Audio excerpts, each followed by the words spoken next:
Welcome. Your focus is the most powerful tool you have, and right now it might be slipping away, but what if you could take control of your mind and use that focus to drive you towards success? What if you could stop feeling distracted, overwhelmed, and stuck, and start channeling your energy into the things that really matter? In this video, we're going to explore exactly how to focus your mind, cut through distractions, and stay clear on your goals. I'll show you simple strategies that will not only boost your focus, but help you build the mental strength needed to achieve anything you want. The world is full of distractions, but when you learn to control your focus, everything starts to change. Stay with me. This is the first step toward taking control of your life and making real progress. Focus, it's not something you stumble into, it's something you earn every single day. And the first step to earning that focus, the real kind, the kind that can change your life, is simple. You sit down and write it down. You write down what matters. Not in your head, not just a passing thought. No, you put it on paper. You write down what you must focus on daily. That's where it begins. Most people wake up and just roll into their day. No direction, no target, no structure. They start checking their phone, scrolling through someone else's life, responding to every message, listening to noise. Then they wonder why their life feels out of control, why they're behind, why they feel like they're drowning in stress. I'll tell you why. They never stop to decide what actually deserves their focus. If you don't write it down, your mind will chase everything, everything loud, everything urgent, everything shiny. But not everything urgent is important, and not everything loud deserves your attention. There's a difference between what screams at you and what actually shapes your life. You want control? Write it down. Grab a pen, grab a piece of paper, sit still. Ask yourself this question: what do I really need to focus on today? Not what looks fun, not what feels easy. What do I need to do? What actually moves me forward? What builds me? What strengthens my body? What sharpens my mind? What brings peace to my life? What builds my income? What builds my family? What builds my future? If you don't write those things down, they disappear. Life distracts you. People pull at you. Notifications eat up your day. And before you know it, you're tired, but you didn't build anything. You were busy, but not productive. You were moving, but not going anywhere. That's what happens when your focus is left to chance. When you write it down, you create structure. You give your mind something to obey, and the mind loves structure. You tell it what matters, and it will start filtering the rest out. You'll feel different, more steady, more clear. You'll start saying no more often, not because you're rude, but because you finally know what deserves a yes. People think focus is about doing more. No, it's about doing less with more intensity. It's not about getting everything done. It's about getting the right things done. And you'll never know what those right things are if you don't take the time to write them down. You're not going to feel like doing it. Most days your mind will want to drift. You want to check messages, watch something, avoid something that's natural. But if you've got it written in front of you, black and white on paper, it brings you back. It holds you accountable. It reminds you that you have something important to take care of. If you can't hold a simple habit like writing down your priorities, how do you expect to hold big dreams in your life? If you can't sit with yourself in the quiet, how will you ever hear what your future is asking of you? You have to respect your focus, protect it, and build it. And writing it down each day is the foundation of that. Some people think this is too simple, too basic. That's the problem. They want complicated solutions. They think if something's not difficult, it won't work. That's wrong. Simplicity builds clarity. Clarity builds direction. Direction builds momentum. Momentum builds discipline, and discipline builds the life you want. It's not about having the perfect plan. It's not about having every detail figured out. It's about deciding today what matters and making sure you don't forget it. It's about looking at that list when your mind starts drifting and reminding yourself, this is what matters. This is where I put my time. This is where I put my effort. You don't need motivation all the time. You need direction. Because motivation fades, emotions change. Some mornings you wake up tired. Some days you're frustrated.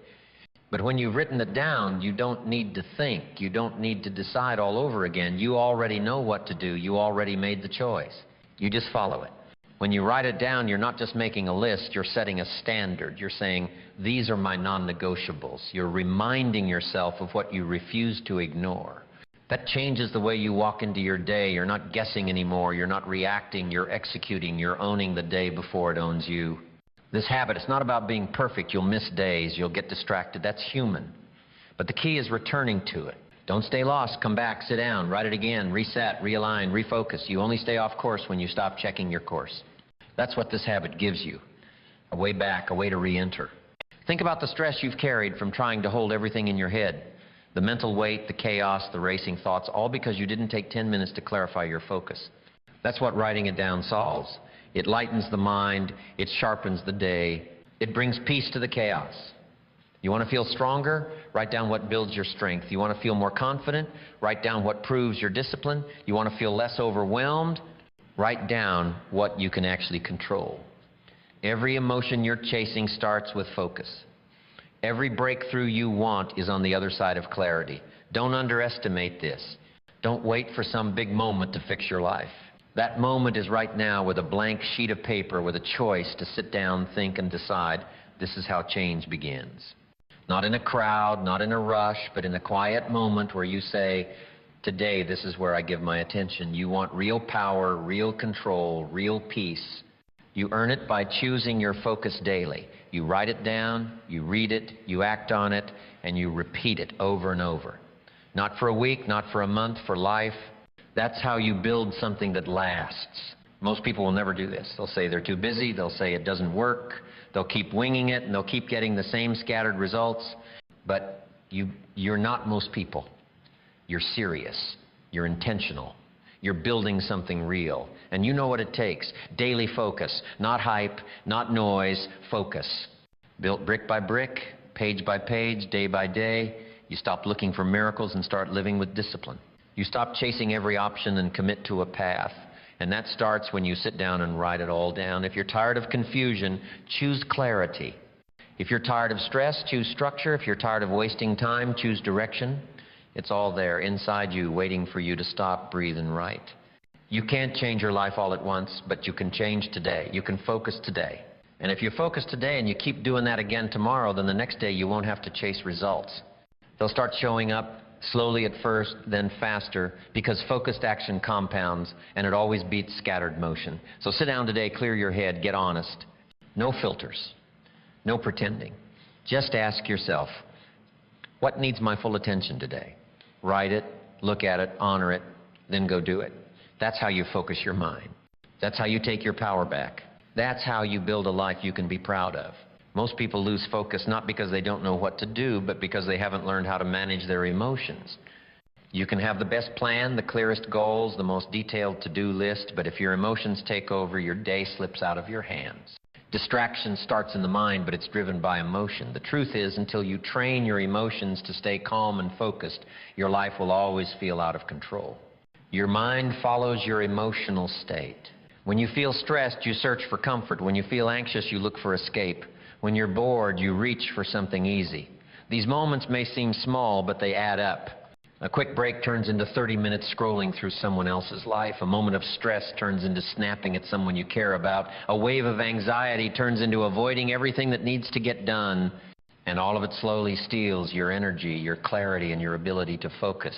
The mistake is thinking you can fight emotions with willpower. You can't. Willpower is limited. It fades. What you need is training. Just like you train your body to get stronger, you have to train your emotions to stay steady under pressure. This isn't something that just happens with age. It's a decision. It's daily work. And it starts by noticing what triggers you, not just reacting to it. You feel overwhelmed? Stop. Don't rush. Don't lash out. Don't bury it. Ask yourself, what am I really feeling right now? Not what's wrong with the world, not what others are doing. What are you feeling inside, and what is it doing to your focus? That kind of awareness is rare, but it's the beginning of emotional control. You can't change what you won't confront. Once you're aware of what you feel, the next step is learning how to calm yourself down. You don't do that by ignoring the emotion or pretending you're fine. You do it by choosing your response. When you feel angry, breathe. When you feel anxious, pause. When you feel scattered, slow down. These sound simple. They are, but they're powerful. Because most people don't do them. They react fast, they panic, they lash out, and they lose their peace in the process. You want to be someone who stays steady when others break down? Practice slowing your reactions. Practice being calm even when your feelings scream at you to rush. Calm isn't weakness, calm is control. Calm doesn't mean you're not feeling anything, it means you're not letting those feelings control what you do next. Train your emotions by setting boundaries. Know what you allow into your space. If you keep surrounding yourself with negative people, your emotions will always be on edge. If you keep watching things that trigger fear, anxiety, or envy, your mind will always be restless. You can't stay calm if you constantly let chaos in. Protect your peace like it's gold, because at Island, a calm mind can think clearly. A calm heart can make strong decisions. Emotional training also means choosing discomfort over escape. When something bothers you, don't run, don't hide, sit with it, feel it, learn from it. Then choose a better response. That's how you grow stronger. Not by avoiding pain, but by using it to build more control. The emotions you avoid always come back, but the ones you face lose their power. Focus comes from emotional discipline. And emotional discipline is built through daily effort. It's not built in comfort. It's built when you want to give up but stay steady. It's built when you want to react but choose patience. It's built when you feel like escaping but stay present. You earn calm by choosing it when it's hardest. Some people will tell you to just be more positive, but this isn't about being positive. This is about being prepared. Life hits hard, people disappoint you, things fall apart, plans get ruined. You can't control all that. But you can control how you respond to it. That's the difference between those who rise and those who fall apart. Not talent, not luck response. If you want to stay focused, you have to stop letting your emotions hijack your day. It's not that you shouldn't feel anything, you should. But you should also know how to handle it. If anger shows up, know what to do. If fear shows up, know what to say to yourself. If discouragement hits, know how to fight back. You can't afford to let feelings run your life. They will take you in circles. You've seen what happens when you react emotionally. You say things you don't mean. You make decisions you regret. You abandon the discipline you work so hard to build. So now it's time to flip it. Decide that your emotions don't run the show anymore. You do. That's what calm looks like. That's what focus feels like. That's what growth demands. One of the most effective habits is journaling your emotions at the start and end of each day. Write down what you felt when it happened and how you responded. Not to judge yourself, but to learn. To see the patterns, to see where you gave in and where you held your ground. That kind of honesty is how you improve. You also train your emotions by the way you talk to yourself. Most people speak to themselves like they're a failure, like they're broken, like they're weak. That voice matters. It affects how you feel and what you believe you can handle. Speak to yourself with clarity and respect. When you feel fear, don't say, I can't.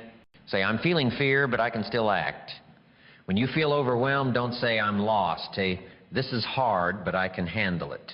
That inner voice is your first line of emotional strength. The goal isn't to become someone who never feels anything. That's not human. The goal is to feel everything but stay grounded. To feel stress and still move forward. To feel sadness and still stay focused. To feel anger and still choose the right words. That's power, that's maturity, that's discipline. And it doesn't happen overnight. This takes work every day. You'll fail some days, you'll react, you'll mess up. But the key is to learn from it, to reflect, to improve. That's emotional training. It's not about perfection, it's about progress, about shortening the gap between reaction and recovery, about building strength that stays with you. Not just when life is smooth, but especially when it's not. Don't wait for the perfect time to train your emotions. That time is now. Don't wait until you lose something. Don't wait until you fall apart. Build the strength now so when life shakes you, you can stand. So when emotions rise, you can think. So when stress hits, you can respond with wisdom, not fear. This is the difference between living with intention and drifting through life. People who never train their emotions live on edge. One little thing can ruin their whole day. One piece of bad news and they fall apart. That's no way to live. You're stronger than that. You've got more in you than that. But you have to build it. It won't build itself. Your mind can only focus when it feels safe. And safety comes from emotional stability. It comes from knowing that no matter what happens, you won't lose yourself. That even when it's hard, you'll stay calm. That even when you feel pressure, you'll make clear decisions. That kind of strength gives your mind room to work, to create, to stay on track. So stop thinking emotional training is optional. It's not. It's essential. It's part of your discipline. Just like you train your body to get stronger, just like you train your skills to get better, you train your emotions to stay calm and focused. That's the full system. That's how you build a life that's not just successful, but stable. And this isn't just about you. It affects everyone around you. Your family, your team, your future. People feel your energy. They feel when you're steady. They feel when you're clear. You bring that energy into every room, into every conversation, into every choice. That's leadership. That's influence. That's what people follow. So from this point forward, make the decision. Don't let your emotions control you. Don't let them pull you off your path. Respect your emotions, but train them. Feel them, but don't be ruled by them. Use them, but don't be used by them. You want to focus your mind? Start by calming your emotions. Start by mastering your state. Start by choosing responses that match the future you want, not the pain you feel in the moment. That's how you take control. That's how you build focus. That's how you live with strength every single day, no matter what comes. Your mind becomes what you feed it every day. Just like your body reflects what you eat, your thoughts reflect what you allow in. If you want to live a life with direction, clarity, and purpose, you have to start choosing what you put into your brain. Your vision depends on it. You can't expect to build a future that matters while filling your mind with things that weaken your focus, drain your energy, or pull you away from what really matters. If you want to stay aligned with where you're going, you need to treat your mind with respect. And that means being deliberate about what you read, what you listen to, what you watch, and who you spend time with. Every single day, your brain is being shaped. It's learning, it's absorbing, it's adapting. And if you're not giving it anything that strengthens your vision, then by default it's being filled with distraction. Look at how much of what people consume each day is pure noise. Content that fuels comparison, headlines that stir fear, arguments that lead nowhere, stories that glorify comfort and laziness. These things don't just steal your time. They warp your mindset. They change how you think. They shift your priorities. And before you know it, you start forgetting what your vision even was. You wake up with no fire. You scroll with no purpose. You work with no meaning. But it doesn't have to be like that. You can take back control. You can choose what your brain feeds on. You can turn your focus toward the things that push you forward. You can decide that you're done wasting mental energy on things that don't serve you. That decision starts small, but it grows. It grows with every book you read that challenges you. It grows with every conversation you have that stretches your thinking. It grows with every podcast, every video, every quote, every article that speaks directly to your goals. Feeding your brain isn't about motivation, it's about fuel, it's about direction. You're not trying to feel good for a few minutes, you're trying to shape the kind of person you're becoming. If you want to build a clear vision, you need clear thoughts. And if you want clear thoughts, you need strong inputs. This isn't about being perfect, it's about being intentional. Think about it. What are the top 3 things your brain consumed today? Were they helpful? Did they support your growth? Or did they pull you off track? When you feed your brain the right way, your confidence increases. You start thinking differently. You become more decisive. You don't get distracted as easily. You can see problems with more clarity. You develop the strength to keep going even when it's hard because your inner world is strong. Your vision becomes clearer. Your priorities become sharper. Your energy becomes more focused. It's not just about what you know. It's about how you think. And what you feed, your brain decides that. You have to stop treating your mind like a dumpster. You don't just let anything in. You filter it. You protect it. You say no to the things that waste your attention. You turn off the noise. You unsubscribe from the drama. You take breaks from the chaos because you know your mind has work to do. You know your vision needs your focus. You know your future depends on the thoughts you grow right now. If you keep consuming the same low-value content, you'll keep thinking the same low-level thoughts. But if you want to build something better, you need new thoughts. You need better ideas. You need higher standards. That comes from feeding your brain quality. Learn from people who are ahead of you. Read books that make you think deeper. Study strategies that make you more effective. Watch things that teach you how to lead, how to grow, how to communicate better. These are the tools that build your future. You also have to understand that your brain craves patterns.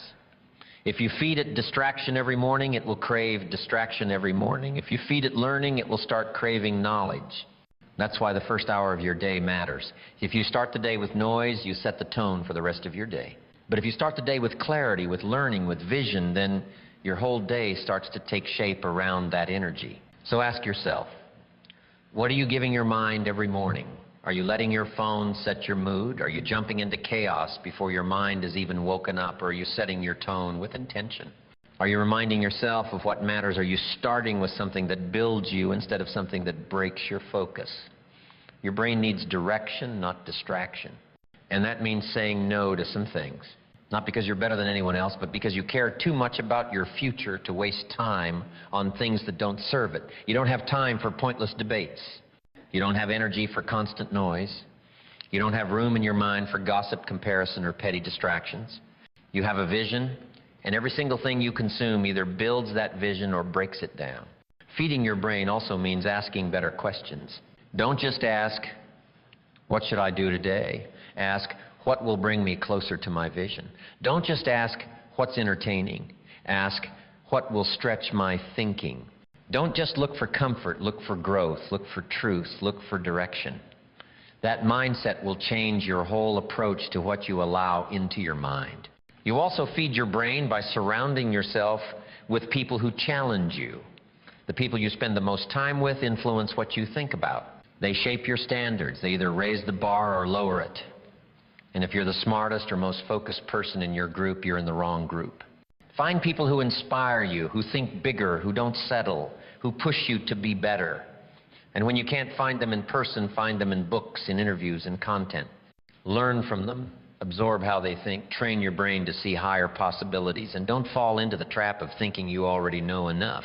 That's a dangerous mindset. The day you think you've arrived is the day you stop growing. There's always more to learn, always a better way to think, always a deeper level of understanding.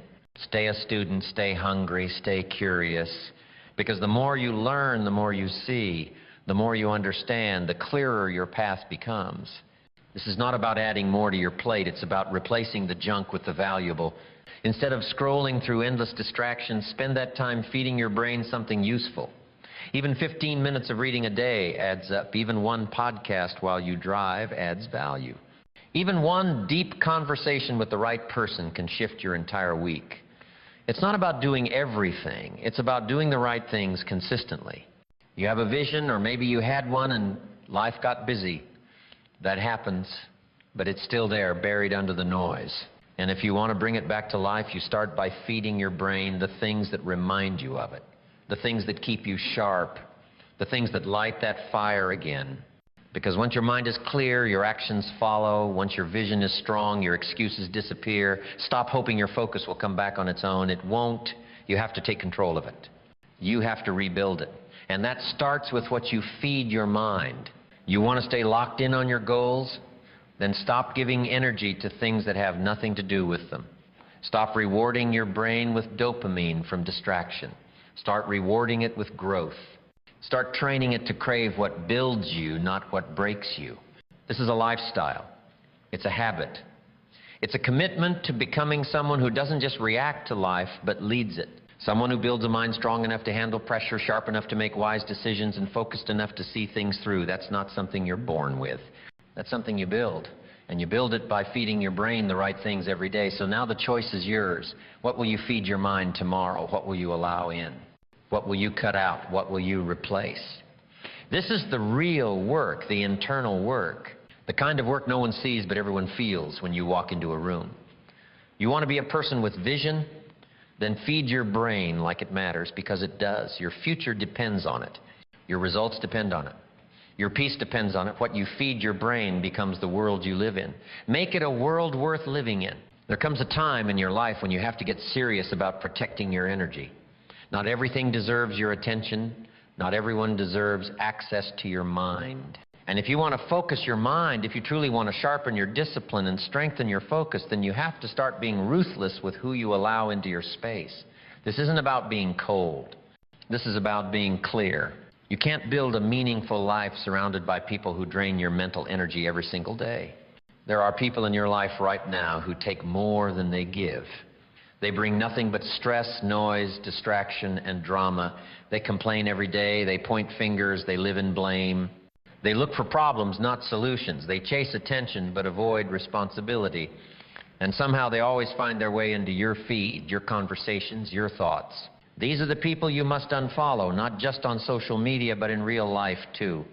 Mental energy is not unlimited. Focus is not something you can afford to waste. And your time, once gone, is never coming back. Every minute you give to people who don't build you is a minute taken from your growth.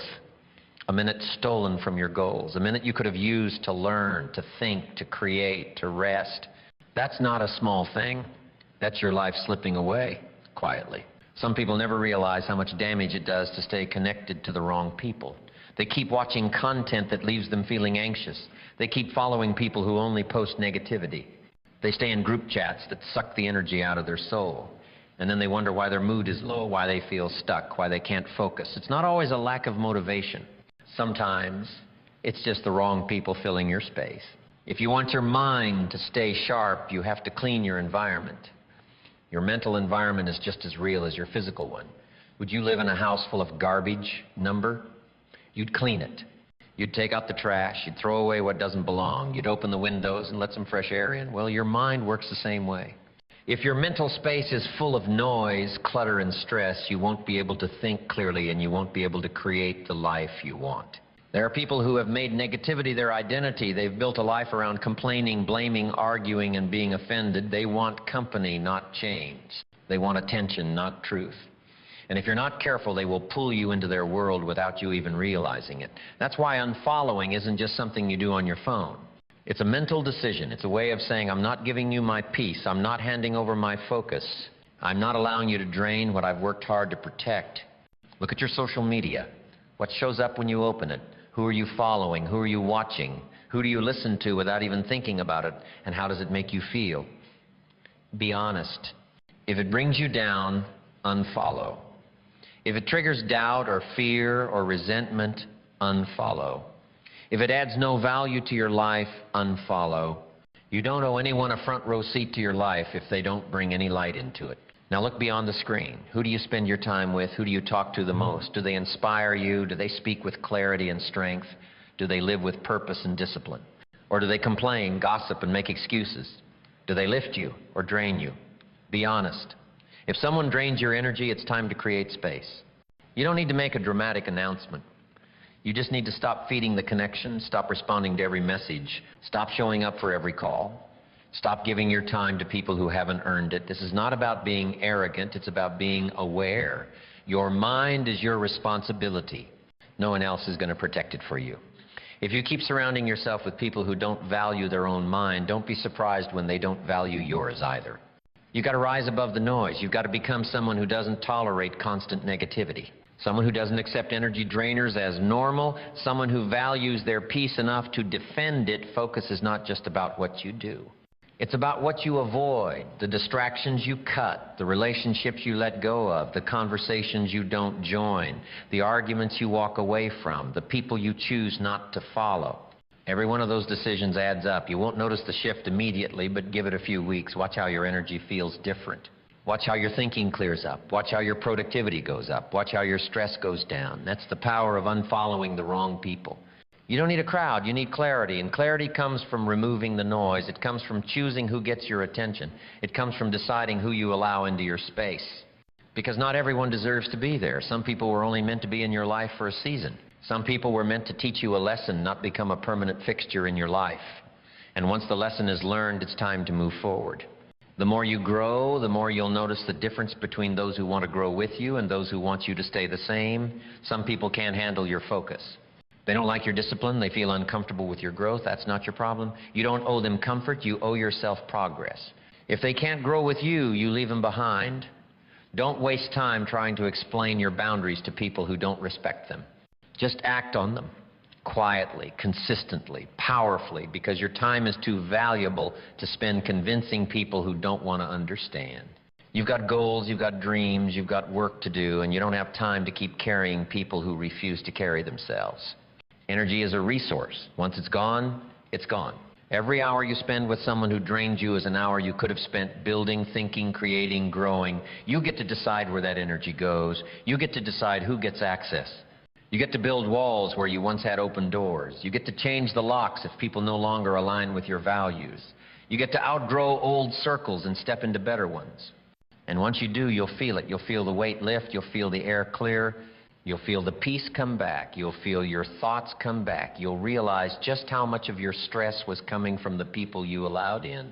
And that realization will change the way you live. It'll make you more intentional. It'll make you more protective. It'll make you stronger. Because now you know what it costs to keep the wrong people in your life.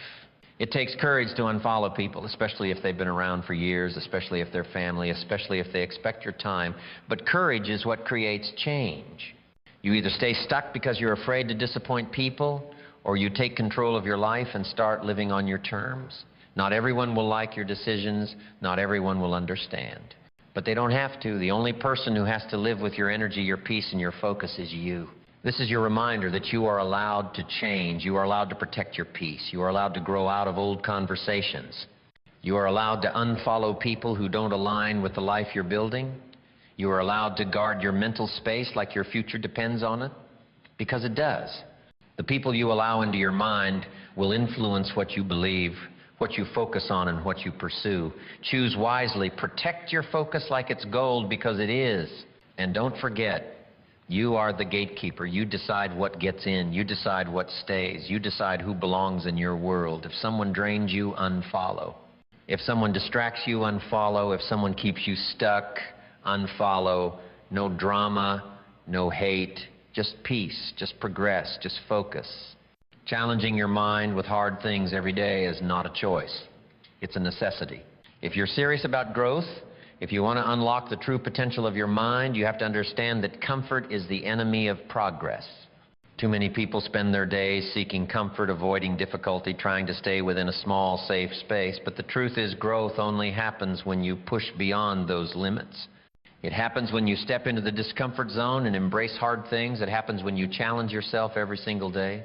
When you think of success, think of this. Success is not born out of easy days.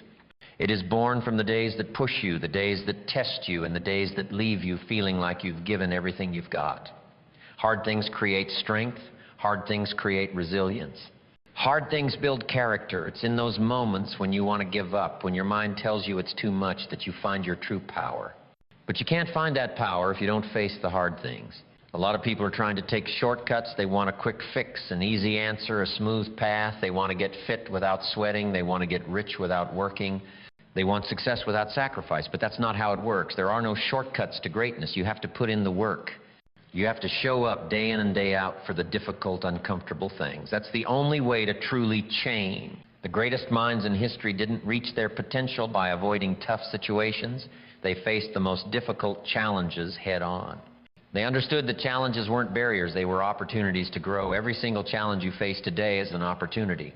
It's an opportunity to stretch your mind, to push past your limits, to prove to yourself that you're capable of more than you thought possible. But it's not just about facing challenges, it's about seeking them out. It's about intentionally putting yourself in situations that require mental toughness, that force you to think, that push you to be creative. If you're not challenging yourself every day, if you're not stepping out of your comfort zone on a regular basis, you're falling behind. You're not growing, and that's the most dangerous place to be. You can't just wait for life to throw challenges your way. You have to create them. You have to intentionally take on things that will stretch your thinking, that will push you to grow. It could be something as simple as learning a new skill, reading a difficult book, solving a complex problem, or pushing through a tough workout. It could be anything that forces you to think, forces you to focus, forces you to stretch beyond what you thought you were capable of. The key here is consistency. It's not enough to challenge yourself once in a while and expect results. You have to do it every day. You have to make it a habit, a daily ritual. Your mind is like a muscle. If you don't work it, it will atrophy. It will become weak and complacent. But when you challenge your mind every day, you make it stronger. You build mental toughness. You sharpen your focus. You increase your ability to solve problems. You develop the kind of resilience that will carry you through any adversity. Every day, ask yourself, what am I doing today that challenges my mind? If the answer is nothing, then you're not growing.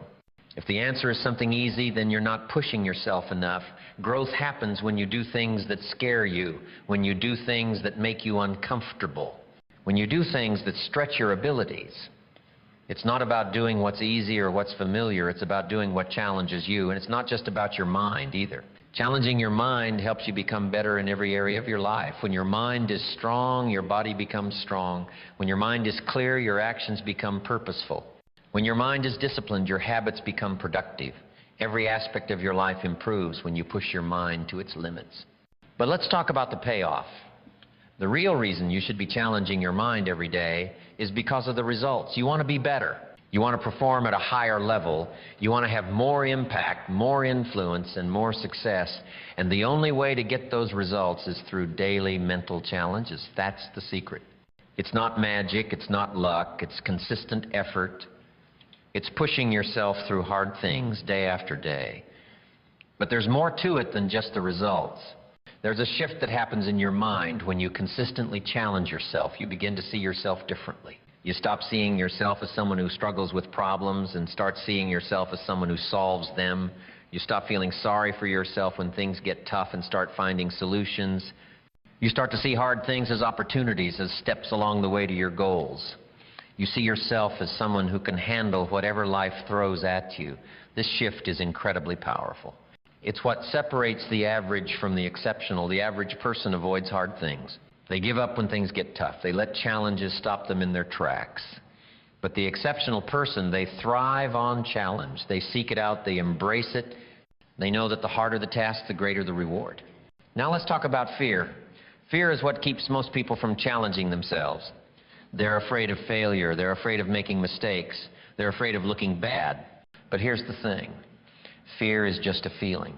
It's not a fact, and it's not something that should control you. When you challenge your mind, fear will show up, but that's a good sign. It means you're growing. It means you're pushing your limits. It means you're on the right path. The fear won't go away, but you'll learn to work through it. You'll learn to act despite the fear. The more you challenge yourself, the more you realize that fear doesn't have power over you. It's simply a signal that you're doing something important. It's a signal that you're stepping outside your comfort zone. And that's where real growth happens. So if you want to see a change in your life, if you want to achieve your goals, if you want to become the best version of yourself, then challenge your mind every single day. Make it a habit. Seek out difficulty. Embrace discomfort. Do the things that push you to think harder, work harder, and stretch your limits. It's not easy, but it's worth it. And if you commit to this practice, you'll see your life transform in ways you can't even imagine, because success is built on the foundation of mental toughness. And mental toughness is built by challenging your mind every single day. So let's make this commitment today. Let's agree to challenge ourselves every day. Let's decide to stop taking the easy route. Let's choose growth over comfort. Let's make today the day we start doing hard things, because that's where greatness starts. In today's world, distractions are everywhere. From notifications on our phones to constant demands from work, family, and friends, it's easy to get overwhelmed. We live in a time where multitasking is almost seen as a virtue, and yet it's one of the most dangerous things you can do to your focus. If you want to accomplish anything meaningful, you must put all your attention on one task right now. Focus. That's what separates those who achieve great things from those who struggle. It's not about working harder. It's not about working longer. It's about focusing on one thing and pouring your energy into it completely undistracted without wavering. It's about being so present that nothing else matters in that moment but the task at hand. We have all experienced the feeling of being spread too thin. We try to juggle multiple tasks at once, thinking that if we can keep everything going, we'll be productive. But here's the reality. Multitasking doesn't work. It doesn't make you more efficient. It doesn't make you more productive. In fact, it does the exact opposite. When you split your attention between multiple things, none of them get your full focus. None of them get your best. And in the end, you're not moving forward. You're treading water. What you need to do is simple, yet powerful. You need to put all your attention on one task right now. The moment you commit to focusing on one thing, everything changes.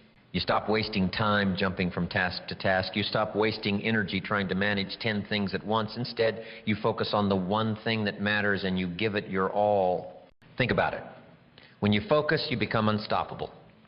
You become sharper, more effective, and more efficient.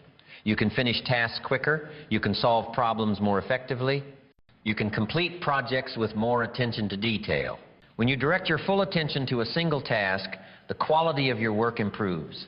The outcome is better because you gave it your undivided attention. So how do you do this? How do you bring yourself to focus on just one thing, especially in a world full of distractions? The first step is to recognize the importance of this mindset shift. You must choose to stop giving your attention to everything at once. When you start, give yourself permission to focus on one thing. And here's the key. You need to be intentional about it. Begin by blocking out distractions. Turn off notifications, close unnecessary tabs or apps, clear your workspace. Make it a ritual to set up an environment that allows you to focus. When your environment is free of distractions, your mind can truly hone in on what you're working on. Set a clear intention for the task at hand. Make it your sole focus. As you begin to work, there will be moments when your mind starts to wander. You may get the urge to check your phone or look at something else. This is where discipline comes in. You have to train yourself to refocus, to bring your attention back to what matters. It's a practice, just like building a muscle. The more you focus, the stronger your ability to focus becomes. Now let's talk about why this matters. When you give all of your attention to one task, you're not only completing that task more effectively, but you're also making a statement about what matters to you. You're making a statement about your priorities. When you focus on one task at a time, you're telling yourself, this is important. This is what I'm doing right now. That mindset is what leads to results. But focus is not just about getting things done. It's about the quality of what you're doing. The more attention you give to something, the more you're able to immerse yourself in it. And when you're truly immersed in something, you perform at a higher level. You begin to see details you wouldn't have noticed before. You develop solutions that others might miss. You elevate your work to a whole new standard. When you decide to focus, you're also choosing to let go of what doesn't matter. All those little distractions, all those small things that pull your attention away, they're not important in that moment, they are irrelevant. When you choose to focus, you're making the decision to give everything you have to what matters most. You become clear on your priorities. You stop letting the world dictate where your energy goes. One of the most powerful aspects of focusing on one task at a time is the sense of accomplishment that comes with it. Have you ever noticed how great it feels when you finish something you've been giving your full attention to? There's a sense of satisfaction, a sense of pride, and a sense of momentum. And it doesn't just feel good in the moment. That sense of accomplishment fuels your next task. It propels you forward, giving you the energy and motivation to keep going. But what happens if you don't focus? What happens if you continue to bounce from one thing to another, never giving your full attention to anything? The result is burnout. You end up exhausted without having truly accomplished anything. You've wasted time and energy, and you're left feeling frustrated, unfocused, and unfulfilled. But when you focus on one task at a time, you create momentum, you create progress. This doesn't just apply to work or tasks, it applies to every area of your life. Whether it's personal development, relationships, or health, putting all your attention on one thing at a time is crucial. Think about your fitness.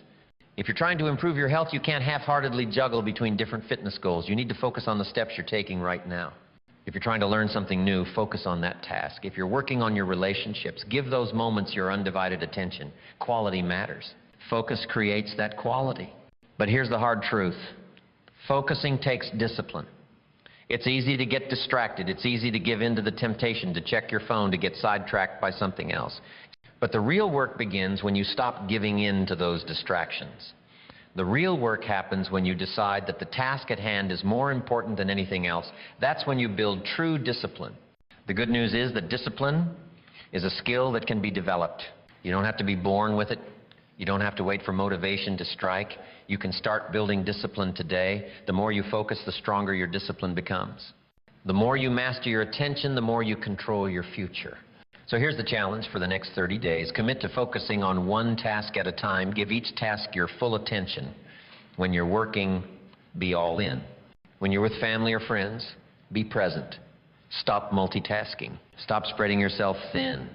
Focus on the task that's in front of you and give it your full attention. Watch how everything in your life starts to change. Watch how your results improve. Watch how your productivity soars. It's not magic, it's focus. And focus changes everything. It's time to stop letting distractions control your life. It's time to take control of your attention. When you do that, you take control of your future. Put all your attention on one task right now and see how it transforms your life. The world has made multitasking seem like a skill to be proud of.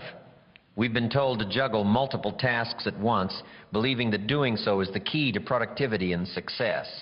But here's the truth. Multitasking is a myth. It's a lie that leads us to believe that we can do everything at once when in reality we're doing nothing at all. You can't truly focus on two things at once. Your brain doesn't work that way. You end up spreading yourself thin, losing focus and damaging your productivity. If you want to achieve real success, you must drop the multitasking and commit to deep work. Deep work is about focus. It's about dedicating yourself completely to a single task, immersing yourself in it, and doing it with intention and excellence. In a world that's constantly pulling your attention in 1,000 different directions, deep work is the antidote to distractions. It's the secret to achieving high-level results in everything you do. And if you want to take control of your life, your work, and your future, you have to embrace it. Think about your most important goals. Whether it's building a business, writing a book, learning a new skill, or improving your health, the only way you'll make meaningful progress is by focusing deeply on the task at hand. The key to extraordinary results is not working harder or longer, but working with complete focus and dedication. When you commit to deep work, you give yourself the chance to work at your highest level, to produce your best work, and to create something that will stand out. Multitasking pulls your attention away from what really matters. It divides your mental energy into fragments, preventing you from achieving mastery in any one thing. You might think that checking your email while writing an important report or texting while you're in a meeting is a sign of being productive, but the reality is that you're not giving your best to either task. Instead of completing both tasks effectively, you're simply spreading yourself thin. When you multitask, you're not truly engaged with anything, and as a result, you're not doing anything at your best. The problem with multitasking is that it's seductive. It feels like you're accomplishing more, but you're not. You're just bouncing between tasks without ever fully committing to any of them. In the end, you're left with half-finished projects, low-quality work, and a sense of frustration. And here's the kicker. Your brain gets tired faster when you multitask. It takes more energy to switch between tasks. And over time, this drains your mental resources. You end up feeling mentally exhausted without ever having actually made significant progress. This is where deep work comes in. Deep work is the practice of dedicating yourself to one task for an extended period of time with full focus and no distractions. It's about immersing yourself in your work and reaching a state of flow where time disappears and you're fully engaged in what you're doing. In deep work, you aren't checking your phone, answering emails, or thinking about what you'll have for dinner. You are fully present, giving everything you've got to the task at hand. When you work deeply, you achieve a level of concentration and quality that multitasking will never allow. One of the reasons people struggle with deep work is that it's uncomfortable. It requires discipline and commitment. In our fast-paced, distraction-filled world, we're not used to focusing for long periods. It's easy to get distracted by the next notification or the next shiny object. But here's the reality. If you want to produce extraordinary results, you have to fight against the current. You have to fight against the distractions. You have to commit to staying focused even when it's difficult. The truth is, your success depends on your ability to focus deeply on your work. But how do you develop the ability to do deep work? It starts with making a conscious decision to prioritize focus over distraction. You need to eliminate the things that pull your attention away from your work. Turn off your phone, close unnecessary tabs, and create an environment that is conducive to concentration. Set clear boundaries for when you will work and when you will take breaks. The more you practice deep work, the easier it becomes to enter a state of flow. And the more you enter flow, the more productive and effective you will be. Deep work requires planning. You can't just sit down and expect to immediately focus for hours on end. You need to set aside time for it. You need to protect that time and guard it fiercely. Whether it's blocking off 2 hours in the morning to write, dedicating a specific time to work on your business, or setting aside time to learn a new skill, you need to make deep work a priority. The key is to treat that time as sacred. No distractions, no interruptions, no excuses. Just you, your task, and complete focus. But it's not just about eliminating distractions. It's about intentionally setting up your environment for success. When you work, do you have a quiet space? Do you have the right tools? Is everything you need right in front of you? If not, then you're setting yourself up for failure. Creating the right environment for deep work is essential. It's about removing the clutter, both physically and mentally, so you can focus entirely on the task at hand. Another challenge with deep work is the temptation to constantly check in with yourself. You might find yourself thinking, am I making progress? Is this good enough? These thoughts can pull you out of the deep work mindset and lead you into self-doubt. But here's the key. When you're doing deep work, you have to trust the process. You have to trust that the results will come. Stop worrying about how far along you are and focus on the process itself. Trust that if you keep showing up and doing the work, the results will follow. Deep work also requires a mindset shift. It's not about working for the sake of working, it's about doing work that matters. When you commit to deep work, you are committing to doing the kind of work that moves you toward your goals. It's about setting your sights on something bigger than yourself and working with purpose and intention. It's not about being busy, it's about being effective. When you focus on the work that truly matters, you make significant progress toward achieving your goals. One of the greatest benefits of deep work is that it allows you to make the most of your time. In our modern world, We are also busy, but busy doesn't equal productivity. You can spend all day checking off tasks, but if they're not the right task, you haven't really accomplished anything. Deep work ensures that every minute you spend is dedicated to something that moves you forward. It's about spending your time on the things that matter most, not on the things that just keep you busy. As you continue to commit to deep work, you'll find that your results improve. You'll produce better quality work in less time. You'll feel more satisfied with your progress because you know you gave your best effort, and over time you'll start to see the power of deep work. You'll see how it transforms your productivity, your success, and your life. But it all starts with making the decision to drop the multitasking and commit to deep work. Multitasking is a trap. It's a trap that keeps you from reaching your full potential. It keeps you from doing your best work, but when you embrace deep work, you step out of the trap. You make a conscious choice to focus, to immerse yourself in your work, and to give it your all. And that's when everything changes. The results you achieve will be beyond anything you ever imagined. It's not about working more. It's about working better. It's about committing to deep work. It's easy to get lost in our thoughts. We all do it. Our minds can wander, bouncing from one idea to the next without warning. One minute you're thinking about your goals, and the next you're distracted by a memory from the past or an anxiety about the future. But let's be real, most of those distractions aren't serving you. They pull your attention away from what truly matters, and before you know it, you've lost valuable time. You need to start being aware of what's going on inside your head. You need to audit your daily thoughts. Why? Because your thoughts shape your reality. If you're constantly thinking about things that don't move you forward, you're wasting energy. If you're focusing on distractions, your potential will be buried under a mountain of unnecessary noise. It's time to take control of your mind. You can't afford to let distractions rob you of your focus. You must start to pay attention to the thoughts that show up throughout the day.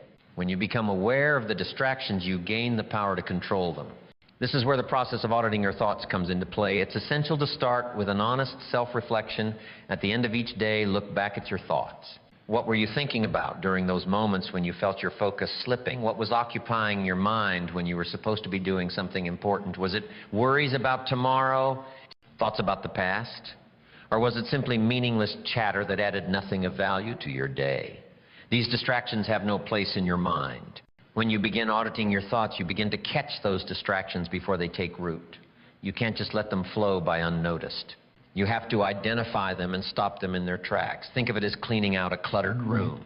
The mess is there, but you have to make the effort to sort through it piece by piece and throw out what doesn't belong. When you do this for your mind, you'll create space for clarity, for focus, and for things that truly move you toward your goals. How do you do it? The first step is awareness. Whenever you notice yourself veering off course, recognize it. If you find yourself thinking about something irrelevant or getting stuck in a loop of negative thoughts, acknowledge it. Don't ignore it. You must be honest with yourself and admit that the distraction has taken hold. Once you've recognized it, you've already won half the battle. The next step is to decide to change your focus. There will be times when the distractions seem overwhelming and you'll feel like your mind is racing in all directions. But when you audit your thoughts, you have the opportunity to take control. Each time you notice a distraction, make a conscious decision to replace it with a thought that aligns with your goals and values. If you're thinking about a past mistake, redirect your thoughts to what you can do today to improve. If you're worrying about the future, refocus on what's within your control right now. It's not enough to just be aware of the distractions. You must be proactive in reprogramming your mind. One way to do this is by creating a list of affirmations or reminders that can help guide your thinking. For example, you might have a reminder that says, focus on what's important today, let go of the rest. These reminders will help redirect your thoughts when they begin to stray.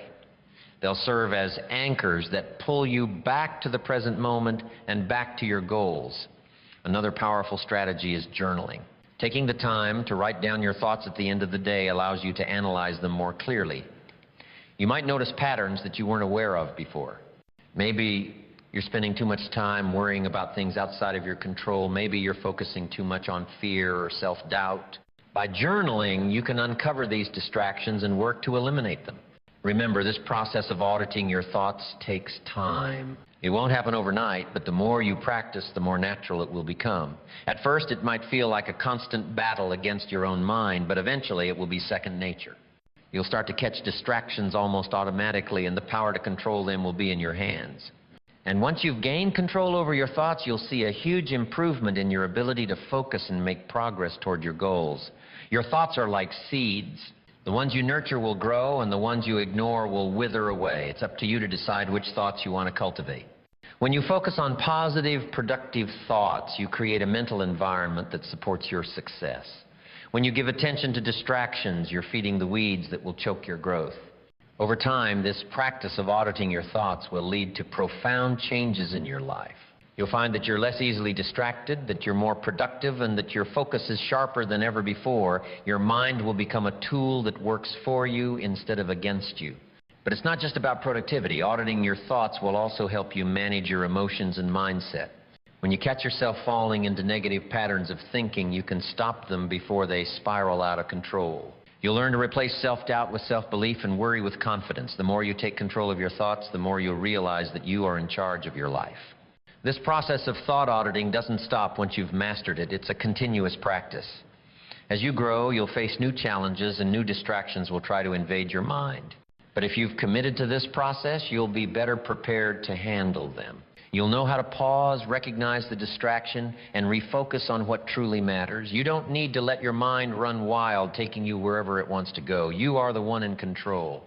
Audit your thoughts every day. Catch those distractions before they take over your life.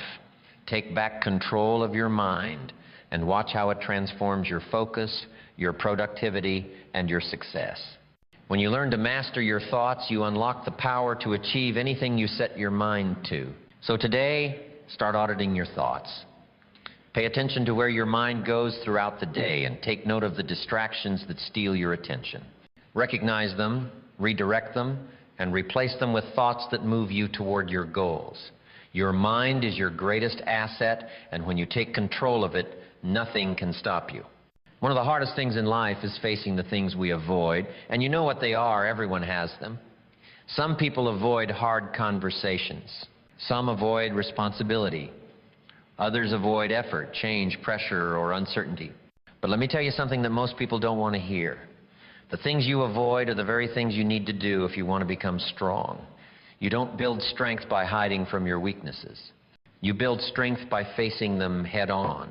Mental toughness isn't something you're born with. It's something you build. And the bricks you use to build it are your daily choices. Every time you choose to face what you usually avoid, you get stronger. Every time you push through discomfort instead of running from it, you grow. Most people think toughness comes from shouting louder, acting tougher, pretending nothing bothers them. That's not true. Mental toughness is quiet. It's built in silence. It's built in the lonely moments when no one is watching. It's built when you stop escaping and start facing what makes you uncomfortable. The reason most people don't grow is not because they lack information or resources. It's because they avoid doing the hard thing. They make excuses. They delay. They convince themselves they'll do it tomorrow or when they feel ready. But that moment doesn't come, and deep down they know it. That delay becomes a habit. That avoidance becomes a lifestyle, and it kills their growth from the inside out. If you want mental strength, you need to stop waiting to feel ready. You need to stop waiting for the fear to go away.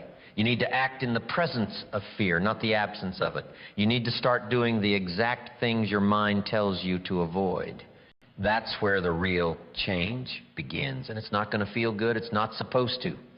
Growth never feels good in the moment. It's uncomfortable. It's painful. But pain is part of the process. You have to go through it. You can't skip it. You can't avoid it. You have to sit in it, stay with it, and get through it. Start small. You don't need to do everything at once, but you do need to be honest. What are the things you avoid? Write them down. Be specific. Is it waking up early? Is it confronting someone? Is it taking responsibility for your choices? Is it committing to a routine? Is it making a decision you've been postponing for years? Once you see it on paper, it becomes real. Once it's real, you can deal with it. That's how you build toughness, one avoided thing at a time. When you feel that inner resistance, that voice that says, "Not today," understand that you've just found the doorway to growth. Resistance is not your enemy, it's your guide. It's pointing you directly to the work that must be done. You can't avoid that voice. You have to confront it. That's how strength is built. That's how courage is built. That's how self-respect is built. You show yourself that you are not weak, that you are not a slave to your fears, and that you can do hard things even when you don't feel like it. Most people never taste that level of self-respect because they never go to war with their excuses. They never look their fears in the eye and say, I'm doing it anyway. And because they never push through, they never get the reward. And let me tell you, the reward is priceless. It's not money, it's not status, it's something deeper. It's knowing in your bones that you can trust yourself, that you can rely on yourself when things get hard, that you don't break easily, that you don't run from challenge, you run toward it. That's the kind of strength that changes your life. Mental toughness is earned. It's not gifted.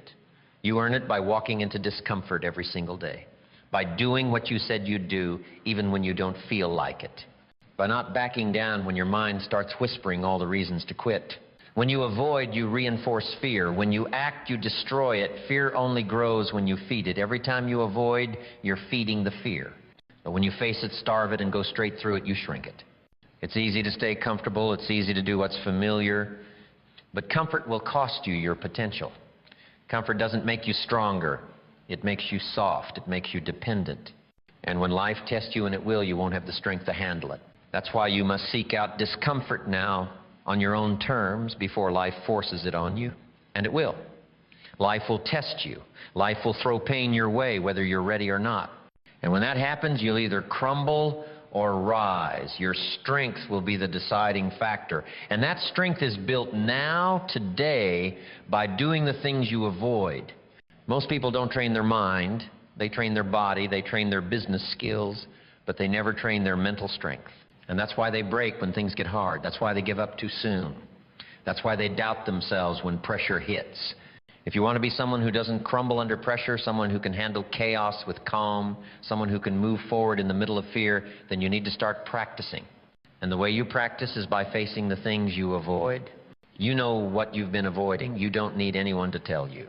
It's been in the back of your mind for a long time. You've convinced yourself it's not that important. You've said you'll get to it later, but later keeps turning into never. And deep down you feel the weight of it. It's time to face it. It's time to stop avoiding and start acting, because that thing you keep running from is the doorway to the person you're trying to become. The more you run, the weaker you become. The more you face it, the stronger you get. It's that simple. Not easy, but simple. It's supposed to be hard. That's what makes it worth it. If it were easy, everyone would be mentally tough, but not every one island. Most people fold under pressure. Most people avoid hard choices. You don't want to be like most people. You want to stand out. You want to be the one who takes responsibility, who steps up, who doesn't flinch when it's hard. You want to be the one who shows up even when it hurts. And that kind of person doesn't come from comfort. That kind of person is forged in discomfort. You're not going to wake up one day and magically feel brave. You'll feel fear. You'll feel doubt. You'll feel discomfort. But mental toughness means moving forward anyway. It means building momentum through action. It means acting without waiting for perfect conditions. It means showing up for yourself every single day, especially on the days when you don't want to. You grow when you face fear, not when you talk about it. You get stronger when you take action, not when you read another book about it. You build mental toughness by doing the thing you keep putting off. Do it now. Don't wait for motivation. Don't wait for someone to push you. Push yourself. Lead yourself. Show yourself that you have what it takes, because you do. You just need to prove it to yourself through action. And when you do, you'll feel different. You'll feel proud. Not because everything's perfect, but because you finally stopped running. Because you finally looked fear in the face and did it anyway. And once you taste that feeling, you'll want more. You'll start chasing challenge instead of avoiding it. You'll start welcoming discomfort instead of fearing it, because you'll realize that the more you step into the hard things, the more capable you become. Mental toughness isn't loud, it's not flashy, it's not dramatic, it's quiet, it's steady, it's disciplined, it's built when no one's watching. It's built when you show up day after day and do the hard thing. The thing you avoided yesterday becomes the thing that strengthens you today, and tomorrow you'll be even stronger. Keep showing up. Keep facing what you fear. Keep doing what you avoid. That's how you build a mind that doesn't break. That's how you build a life that doesn't fall apart when tested. You want peace? Then build strength. You want confidence? Then earn it. You want freedom? Then stop avoiding and start doing. You'll never respect yourself until you do the things you keep avoiding. Stop running, face it, act, grow. That's how you win. That's how you become mentally tough. And that's how you change your life. Your environment is shaping your focus, whether you realize it or not. Every object around you, every sound you hear, every open tab on your screen, every unread notification, and even the people you let into your space, these are all sending signals to your brain. They're either pulling you deeper into your purpose or pulling you away from it. If you don't discipline your environment will discipline you. It will train your mind to stay distracted, reactive, and scattered. But if you take full control of what you allow into your space, you begin to protect your focus like your future depends on it. Because it does. It doesn't matter how disciplined you are internally if your surroundings are working against you. You can have all the willpower in the world, but if you're constantly surrounded by temptations, noise, and chaos, it's only a matter of time before you crack. Discipline starts with deciding what belongs in your environment and what doesn't. And the truth is, most people don't even take a second to question what's in their space. They let clutter pile up. They allow toxic conversations to linger, and they tolerate mental noise without realizing the cost. Focus isn't a product of motivation, it's a product of design. You have to design your space in a way that forces you to pay attention to what matters. If something in your environment doesn't align with your highest priorities, you need to remove it without hesitation. The fewer distractions you allow, the more attention you'll have available. Attention is your most valuable resource. It's what you spend every second of your life giving away. If you don't protect it, people will steal it, apps will hijack it, and your environment will destroy it without your consent. Look around your space right now. What do you see? Is it clean or chaotic? Is it organized or messy? Is it calm or loud? Is it built for work or built for wasting time? Be honest with yourself. If your space is not helping you move forward, then it's holding you back. And if it's holding you back, you have to change it. You don't need permission. You don't need someone to validate it. You just need to take responsibility and clean house physically, digitally, emotionally, and mentally. Every piece of clutter is a decision you haven't made. Every distraction is a doorway to procrastination. And every bit of noise you allow in is weakening your mental muscles. You don't become a focused person by accident. You become one by taking full ownership of your space. That means turning off the notifications you never need. That means organizing your desk so it reflects clarity. That means deleting the apps that suck your time and provide nothing valuable in return. That means creating a physical and digital space where only one thing is in front of you, the task you've committed to. Most people don't realize how much energy they waste switching between things. When your environment is filled with unnecessary stimuli, your brain has to work harder to ignore it all. And the truth is, your brain is not wired to multitask well. Every switch costs time. Every shift costs energy. The more distractions around you, the more tired you'll feel, even if you haven't done anything meaningful. You start the day with a full tank of mental fuel, but your environment can drain it before you even begin real work. That's why the most successful people are ruthless about protecting their space. This doesn't mean you need a perfect environment. It just means you need a disciplined one that reflects the level of focus you want to achieve. You don't need expensive tools. You don't need a fancy workspace. You need simplicity. You need clarity. You need intention. Keep only what helps you move forward. Remove everything that doesn't to an environment. That's how you turn your environment into an asset instead of a liability. Discipline also means setting boundaries with people. If someone constantly interrupts your flow, you need to address it. If someone disrespects your time or mental space, you must speak up. This is your life. This is your time. You're not being rude when you protect your focus. You're being responsible. Too many people allow emotional clutter in their environment. Arguments, gossip, toxic conversations, negativity. That noise is just as harmful as digital distractions. It weighs you down. It clouds your thinking. It ruins your day before it even starts.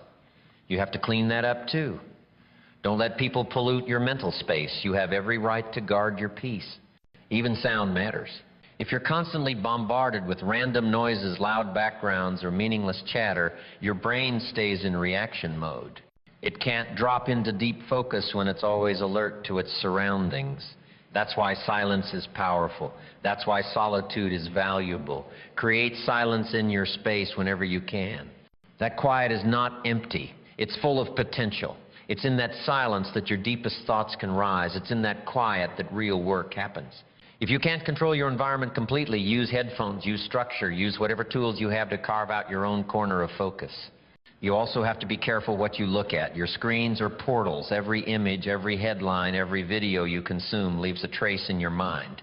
And your attention gets trained by what you expose it to.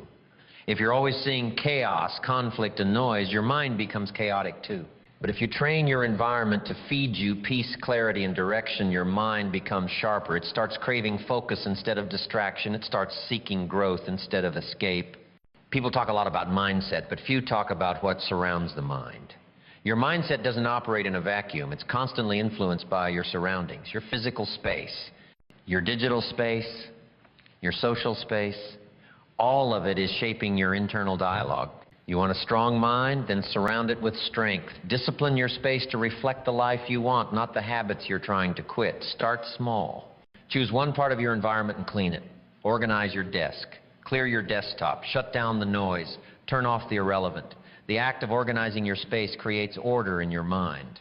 It tells your brain, we're serious now. We're in control. This is not chaos. This is clarity. You don't need to be extreme. You need to be intentional. Every small change in your environment sends a signal to your brain about what matters. So start sending the right signals. Make your environment work for you. You can't always control everything around you, but you can always control what you allow in. That's the power you hold. You decide what stays. You decide what goes. If something doesn't serve your mission, it has no place in your life. That's not harsh. That's discipline. And discipline is love. Love for your future, love for your potential, love for your peace of mind. Discipline is not punishment, it's alignment. Once your environment is aligned with your goals, everything becomes easier. You don't have to force focus, it flows naturally. You don't have to struggle to stay on task. The task is right in front of you and everything else is out of sight. That's how you protect your energy, that's how you protect your goals. You remove the unnecessary so the essential can thrive. You'll notice something powerful once you commit to this. You'll feel lighter, more clear-headed, more productive.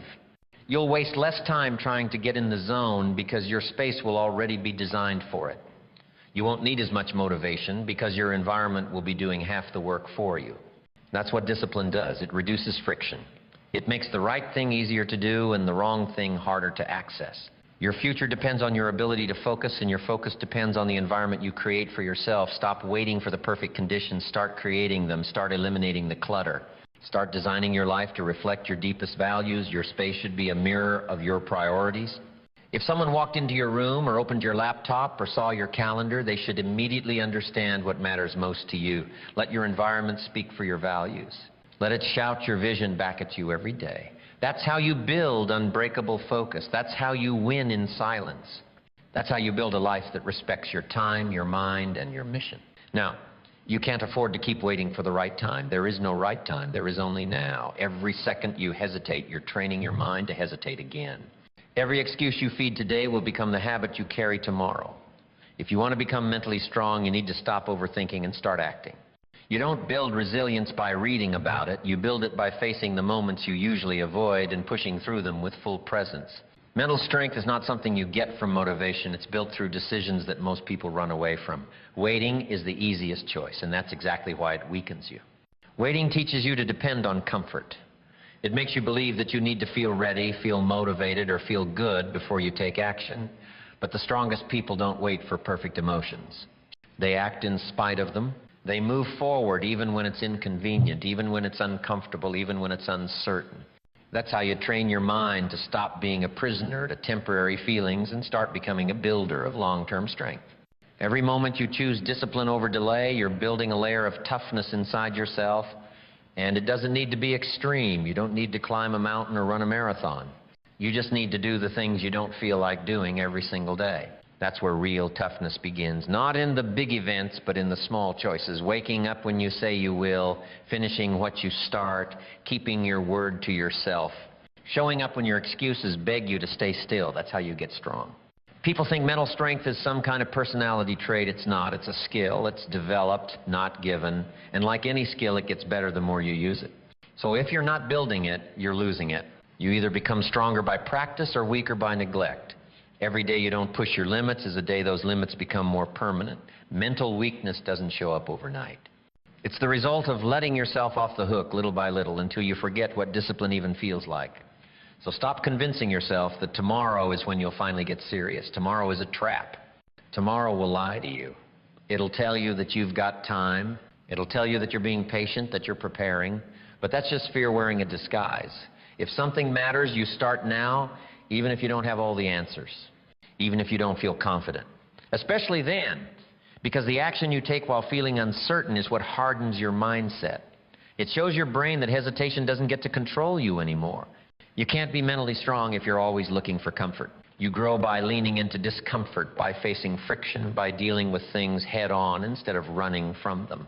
Every time you do the hard thing when you'd rather take the easy route, you chip away at weakness and replace it with power. And that's how it happens. Not all at once, but inch by inch, repetition by repetition, day after day. There's no shortcut. There's just the work. And that work has to begin now. Stop feeding the habit of postponing. You need to challenge it directly. Every time your mind tells you, later say, number now. That's how you reverse the damage. That's how you reclaim control over your choices. Because when you delay growth, you delay life. And life doesn't wait. It passes by whether you're ready or not. You can either take control of your thoughts or your thoughts will take control of you. You decide who's in charge, your excuses or your effort. Mental strength also comes from what you do in private. When no one's watching, when there's no applause. When it's just you and your own honesty. Can you keep going then? Can you stay disciplined when it's boring, when it's hard, when it feels like nothing's changing? That's the test. Not the big moments, not the achievements, but the invisible grind. The quiet consistency. That's what separates those who get stronger from those who stay stuck. Don't tell yourself you need more time. What you really need is more commitment. Stop researching so much. Stop trying to perfect your plan before you begin. Just begin. Strength isn't built by theory, it's built by trials. You can read every book, watch every video, listen to every speech, but if you don't face your own resistance and crush it, none of that will matter. This is your fight. No one's going to do it for you. No one's coming to give you more motivation. No one's going to hand you discipline. You have to build it with your own choices. The best way to build mental strength is to start with something small and follow through completely. Pick one thing you've been avoiding and attack it head on. Not tomorrow, not when you feel like it. Now, that immediate action teaches your mind to obey, not delay. And when you do that every day, it becomes your standard. You stop tolerating weakness. You stop accepting excuses. You stop letting yourself down. And that internal shift is what transforms everything. You don't need to feel powerful to start. You become powerful by starting. Every day you push yourself into discomfort, you grow, and not just mentally, you grow emotionally, you grow spiritually. You grow in character, because doing hard things consistently rewires how you see yourself. You start to believe that you can handle anything. You start to develop self-respect, not from achievements, but from effort, not from praise, but from showing up when no one else will. That's what mental strength really is, showing up for yourself, especially when it's hard. Being loyal to your goals even when motivation disappears. Making promises to yourself and keeping them no matter how inconvenient. Mental toughness isn't loud, it's quiet. It's built in the silence where no one gives you credit, but you do the work anyway. Stop waiting to feel ready. That feeling might never come. Action creates readiness, not the other way around. You don't wait for confidence. You build it by doing. You don't wait for clarity. You gain it through effort. You don't wait for strength. You earn it by showing up over and over again, even when it's difficult. That's the truth. No one wants to hear because it's hard, but hard is the point. Hard is what makes it meaningful. Easy doesn't change you. Comfort doesn't mold you. It's only in the struggle that you find out who you really are. It's also not about being perfect. Mental strength doesn't mean you never get tired. Doesn't mean you never doubt yourself. It means you keep going anyway. It means you don't let those emotions dictate your actions. You feel the resistance and you move forward regardless. You learn to operate in the discomfort. You build a new relationship with pain, one where you see it as growth, not punishment. That mindset alone can change your entire trajectory. Mental strength is also about how you talk to yourself. If your self-talk is full of hesitation and fear, you have to change that narrative. Replace I can't with I will. Replace someday with today. Replace maybe with definitely. Your thoughts will try to sabotage you, but you don't have to listen. Train yourself to think like someone who finishes, like someone who follows through, like someone who doesn't run from challenges but runs toward them. You can't build strength by escaping. You build it by embracing the hard path. And you don't need to feel inspired. You need to feel hungry. Hungry for growth, hungry for improvement, hungry to stop being who you've always been and start becoming who you're meant to be. That hunger fuels discipline. That discipline builds character, and that character creates a life that no amount of comfort can match. It's time to stop waiting for the conditions to be right. They're not going to be. Conditions don't make you stronger, decisions do. The moment you stop postponing your growth is the moment you begin transforming your life. Every second counts. Don't waste another one. Start building the strength you've been avoiding. Start creating the habits you've been delaying. Start becoming the person your potential demands. This is your time, right here, right now. There is no better day to start than today. The only thing standing between you and a stronger mind is the story you're still telling yourself. Change the story. Change the standard. Change your life. You might not realize how much it's draining you, but every hour you give to mindless entertainment is an hour you're giving away from your goals. It might seem harmless. A few minutes scrolling, an episode here, a quick video there, but it adds up. It eats your energy, your drive, and your momentum.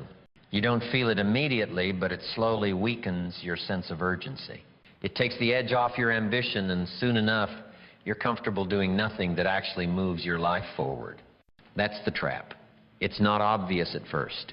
It sneaks in quietly, disguised as harmless fun, and before you know it, you're waking up tired, distracted, and wondering where your focus went. The biggest danger isn't wasting time. It's training your mind to crave distraction. Mindless entertainment teaches your brain to avoid boredom, but boredom is necessary. Boredom is where ideas are born, where self-reflection happens, where you start thinking about what you truly want. When you fill every free second with noise, you lose your connection to yourself. You stop thinking deeply, you stop asking important questions, you stop noticing your own thoughts, and if you can't hear your own thoughts, how can you live with purpose? You don't need to quit entertainment completely. The problem is not enjoyment. The problem is overconsumption without direction. When every idle moment is filled with passive content, you stop building anything meaningful. You stop working on your goals. You stop sharpening your skills. You stop pushing yourself. Your mind becomes foggy. Your discipline fades. And over time, your self-respect drops because deep down you know you're capable of more. You can't scroll your way to progress. You can't binge your way to fulfillment. You earn those things by choosing to be uncomfortable enough to work, even when distraction is easier. It's not just your time that mindless entertainment steals. It's your fire. Your inner drive doesn't stay alive on autopilot. It needs challenge, it needs tension, it needs hunger. But when you're constantly feeding your mind junk, it becomes lazy. It stops asking for more. It starts settling. You begin thinking short-term. You lose the long-term vision. That's what happens when your attention is hijacked by shallow stimulation. You stop caring about your deeper mission. You start becoming indifferent to progress. You lose that intensity that makes people unstoppable. The most dangerous thing about mindless content is that it makes you feel like you're doing something. You feel entertained, occupied, maybe even inspired for a moment, but nothing is changing. You're consuming, not creating. You're watching someone else live their life while yours is put on hold. You tell yourself it's just for a break, but breaks without boundaries turn into habits, and habits without intention turn into regret. You look up one day and you've spent months, maybe years, distracted, comfortable, disconnected from the person you wanted to become. There's nothing wrong with entertainment in moderation. But moderation requires control, and most people have lost that. The algorithm doesn't want you to stop. The platforms don't want you to unplug. Their goal is to keep your attention, not protect your discipline. So if you don't set the limits, you'll be led by distraction every time, and the longer you follow that path, the harder it becomes to find your way back to focus. It's not just a time issue. It becomes an identity issue. You stop seeing yourself as someone capable of deep work, of focus, of serious growth. This is why you need to cut the excess. Not because it's evil, but because you have something more valuable to build. You have work to do. You have goals to accomplish. You have potential that doesn't get unlocked by watching someone else chase theirs. Your brain is the most powerful tool you'll ever have, and what you feed, it matters. If you keep feeding it empty entertainment, you're training it to stay weak. But if you feed it purpose, intention, and action, you're building something strong that no one can take from you. Start noticing how you feel after spending hours on content that doesn't grow you. Notice the mental fatigue, the emotional numbness, the sense of time slipping through your fingers. That's not relaxation. That's erosion. True rest leaves you refreshed. True recovery builds you up. If your version of a break is making you feel more distracted, more tired, more disconnected from your goals, then it's not a break, it's a trap, and you need to replace it with something that actually restores you.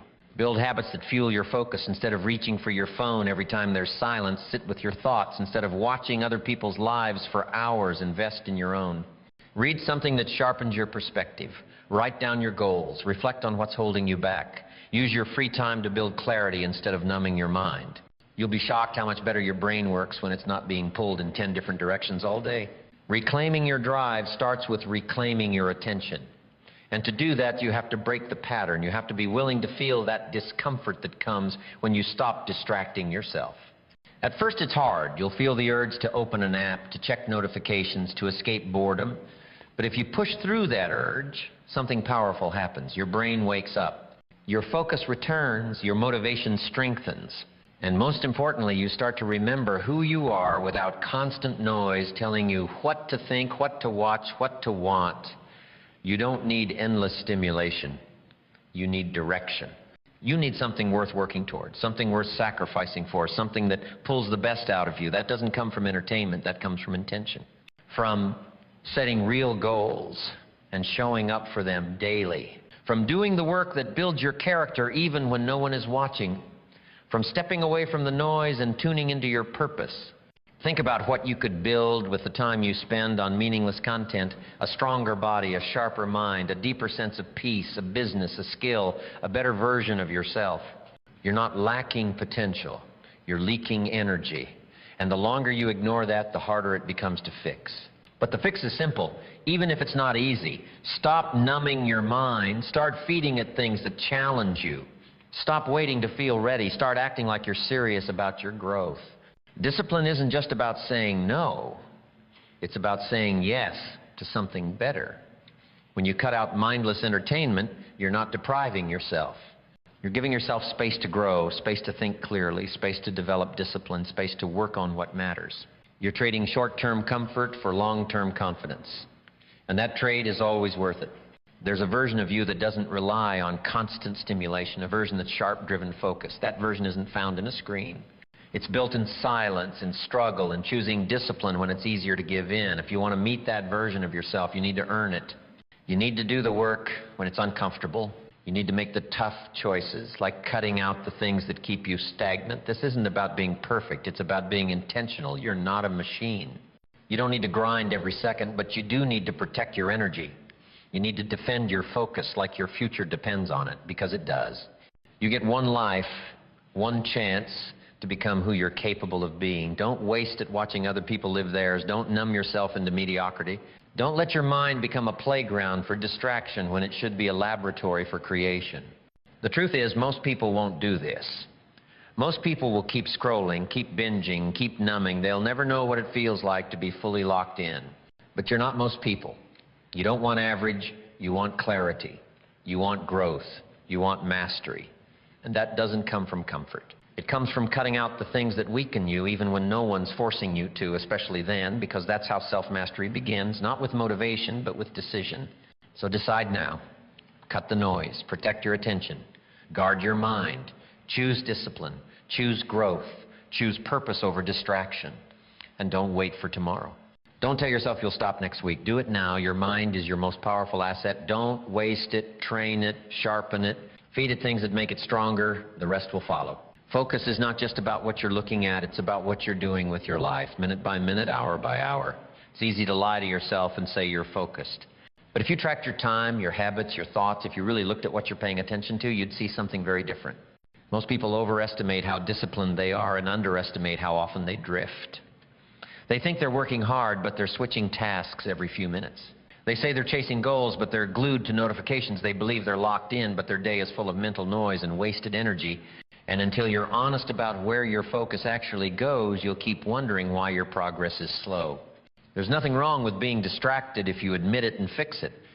But there's everything wrong with pretending you're focused when you're not. That lie keeps you stuck. That illusion makes you believe you're doing your best even when your effort is scattered. If you want to grow, you need the truth, not the version that feels comfortable. The real truth about how you spend your day, what you think about when you're alone, what pulls your attention the most people avoid that truth. They distract themselves from noticing how distracted they really are. They keep busy to avoid facing the fact that their busyness isn't taking them anywhere. You don't become focused by chance, you become focused by choice. And before you can choose better, you have to look closely at what you're doing now. That means auditing your day without excuses. Look at your morning. What's the first thing you do? Look at your breaks. Are they intentional or impulsive? Look at your evenings. Are they restorative or draining? Don't assume you're focused just because you feel tired. Don't assume you're disciplined just because you're busy. Tiredness is not proof of effort. Busyness is not the same as progress. You only move forward when your attention is directed with purpose. To get honest about where your focus really goes, start tracking it. Not just your tasks, but your attention. What are you thinking about when you should be working? How often do you check your phone? How many minutes of solid concentration do you actually get in a day? Not how many hours you were at your desk, but how many minutes your mind was fully engaged. The gap between time spent and attention applied is where most people lose their results. You're not falling short because you're lazy. You're falling short because your attention is split. Your energy is leaking into small things, scattered thoughts, and mindless habits. You don't need more hours in the day. You need fewer distractions in the hours you already have. But that won't happen until you're brutally honest with yourself. Not judgmental, not ashamed, just honest. It takes courage to admit you're wasting time. It takes maturity to acknowledge that you could do better. Most people avoid that feeling. They'd rather defend their habits than fix them. They'd rather justify their excuses than confront their truth. But you're not here to stay the same. You're here to become sharp, intentional, and locked in. Start with the truth. What are you focused on, really? When you say you want to grow, are you acting like it, or are you just repeating words while your actions tell a different story? When you say you're grinding, are you really giving focused effort, or are you jumping between apps, stopping to scroll, pausing to check who liked your last post? The truth isn't always flattering, but it's necessary. You can't change what you won't confront, and you can't confront what you're not willing to see. Focus is not a natural state anymore. In a world full of noise, it has to be built and protected, and you can't protect something you haven't even measured. If you tracked your last week honestly, you'd see patterns. You'd see what triggers your distraction. You'd notice what time of day you start drifting. You'd recognize how often you go into default mode, reacting instead of creating. You'd realize how much energy you lose to things that don't matter. That insight is your power. Once you see it clearly, you can start making changes that actually work. You don't need to guess why your progress is slow. Look at where your attention goes, and you'll find the answer. It's not just about productivity, it's about direction. If your focus is pointed at the wrong things, even if you're working hard, you'll end up in the wrong place. Energy without clarity is wasted effort. You need to align your focus with your goals, your values, your standards. That only happens when you stop lying to yourself about what you're really doing each day. This isn't about perfection. You're human. You'll get distracted. You'll lose focus. But the goal isn't to never drift. It's to become aware when you do and correct it fast. The goal is not to live like a machine, but to live with intention, to decide how you spend your day, not leave it up to impulse. To act in alignment with your priorities, not your habits. That starts by observing yourself honestly. No filters, no stories, just facts. Ask yourself hard questions. What do you do when no one's watching? How do you spend your free time? Are you building or consuming? Are you focused or avoiding? Are you creating the life you say you want? Or are you just thinking about it while doing something completely different? Don't answer those questions with emotion. Answer them with evidence. Look at your calendar. Look at your screen time. Look at your browser history. Your actions tell the real story. There's a difference between wanting focus, most people want it, and committing to it, because real focus requires sacrifice. It means saying no when distractions feel easy. It means choosing discomfort when comfort is always available. It means stepping away from the things that pull you into reaction mode and stepping into full ownership of your time. That's not something you do once. It's a mindset you build daily. And you can't build it until you know exactly where you stand right now. Awareness is the foundation of change. If you're not aware of your patterns, you can't shift them. If you're not aware of your distractions, you'll keep falling for them. If you're not aware of your attention leaks, you'll never plug them. And awareness starts with observation. Track your days. Review your weeks. Notice what drains you and what drives you. See your behavior clearly, not how you want it to be, but how it actually island. Once you're honest about your current focus, you can begin to take it back. One choice at a time, one task at a time, one block of time where you choose deep work over scattered effort. It's not about changing everything at once. It's about changing your relationship with attention. Start treating your focus like your future depends on it, because it does. Every breakthrough you want begins with focused action.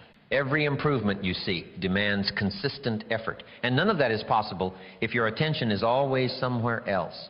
You can't afford to live on autopilot. Not if you want to be great, not if you want to grow, not if you want to live a life you're proud of. Autopilot steals your potential one moment at a time. You might not feel it today, but in a year and 5 years, you'll feel it when you realize how much time you gave to things that didn't matter. Don't let that happen. Don't look back with regret. Get clear now. Get honest now. Use the discomfort of truth to fuel your commitment to change. This is your time to refocus, to realign, to reclaim the attention you've been giving away. You won't do it perfectly, but you can do it deliberately. You can wake up and decide to track your effort. You can slow down and ask where your focus is going before each task. You can set boundaries that protect your time. You can start small, build momentum, and train your mind to stay locked in. That's how you rebuild your focus, through honest self-awareness and consistent discipline. No one's coming to fix your focus for you. No one's going to hold you accountable the way you can. This is your work. This is your edge. The people who win long-term aren't just talented. They're focused. They don't waste time on things that don't match their mission. They don't lie to themselves about how they spend their days. They know exactly where their attention is going, and they make sure it's going where it counts. You can be one of those people. You can develop the clarity, the control, and the intensity that separates real builders from the distracted majority. But it starts with truth. Start today. Start now. Track your focus. Audit your time. Review your actions. Be honest. Be relentless, and then decide who you want to be moving forward, and focus like your future depends on it, because it does. Most people don't even realize how deeply social media has invaded their mind until they walk away from it. It doesn't feel like a big deal because it's so normal now. Everyone's doing it. Everyone's scrolling, everyone's reacting, but just because it's common doesn't mean it's good for you. Just because it's popular doesn't mean it's helpful. What you need to understand is that attention is your most valuable asset. And every time you open an app without a clear purpose, you're giving a piece of that away for nothing in return. You're paying with your time, your energy, your presence, and you're getting anxiety, comparison, and distraction back. Taking a 30-day break from social media isn't about punishing yourself. It's about taking your life back. It's about noticing what you've been numbing. It's about seeing what you've been ignoring. When you cut off the stream of endless content, something powerful happens. You hear your own thoughts again. You remember what silence feels like. You begin to reconnect with your real priorities. But that only happens when you fully step away. Not when you just use it less. Not when you check it only sometimes. But when you commit to a full reset. The reason a clean break works better than moderation is simple. Your mind needs clarity, not confusion. If you're still checking just a little, the algorithm still has you. The habits are still there. The mental hooks haven't been removed. You haven't proven to yourself that you're in control yet. But when you uninstall the apps, stop checking your accounts, and walk away entirely for 30 days, you shift the power dynamic. You start to think for yourself again. You begin to notice how often you reach for your phone out of boredom. You realize how dependent you had become on constant stimulation. Most people are afraid of taking that kind of break because they don't know what to do with the quiet. They've forgotten how to sit with their own thoughts. They feel uncomfortable with stillness. That's the first sign that something needs to change. If you can't sit alone without reaching for a screen, you're not in charge of your life anymore. The moment you can't go a few hours without refreshing your feed, something else is controlling your behavior. That should scare you. Because the longer you live that way, the harder it becomes to do deep work, build discipline, or develop your character. Social media is not just stealing your time, it's softening your mind. A 30-day break will teach you more about yourself than any article, book, or podcast ever could. It's a self-audit in real time. It forces you to confront the parts of your day you are filling with noise. It reveals where your real cravings are. Do you crave attention, validation, distraction? Do you chase novelty because your routine lacks purpose? Or do you scroll because you're avoiding the hard things you know you should be doing? All of that becomes clear when the apps are gone and the silence returns. This break will challenge you in ways that are subtle but deep. At first, you'll feel the urge to check without even realizing it. Your hand will move toward your phone before your brain catches up. That's the habit at work. You'll feel it strongest in the first few days, especially in moments of boredom, loneliness, or stress. That's when you need to stay committed. That's when you need to remind yourself why you started. This isn't just about detoxing your screen time. It's about rebuilding your mental toughness. It's about learning to delay gratification. It's about breaking the cycle of compulsive behavior. Over time, something starts to shift. The noise in your head begins to quiet down. You stop thinking in captions. You stop narrating your life for others. You start experiencing your life for yourself again. You begin to notice small things, sunlight through the window, the sound of your footsteps, the clarity of your breath. You read longer, you think deeper, you sleep better. Your focus sharpens, your anxiety lessens. You stop comparing your behind the scenes to everyone else's highlight reel.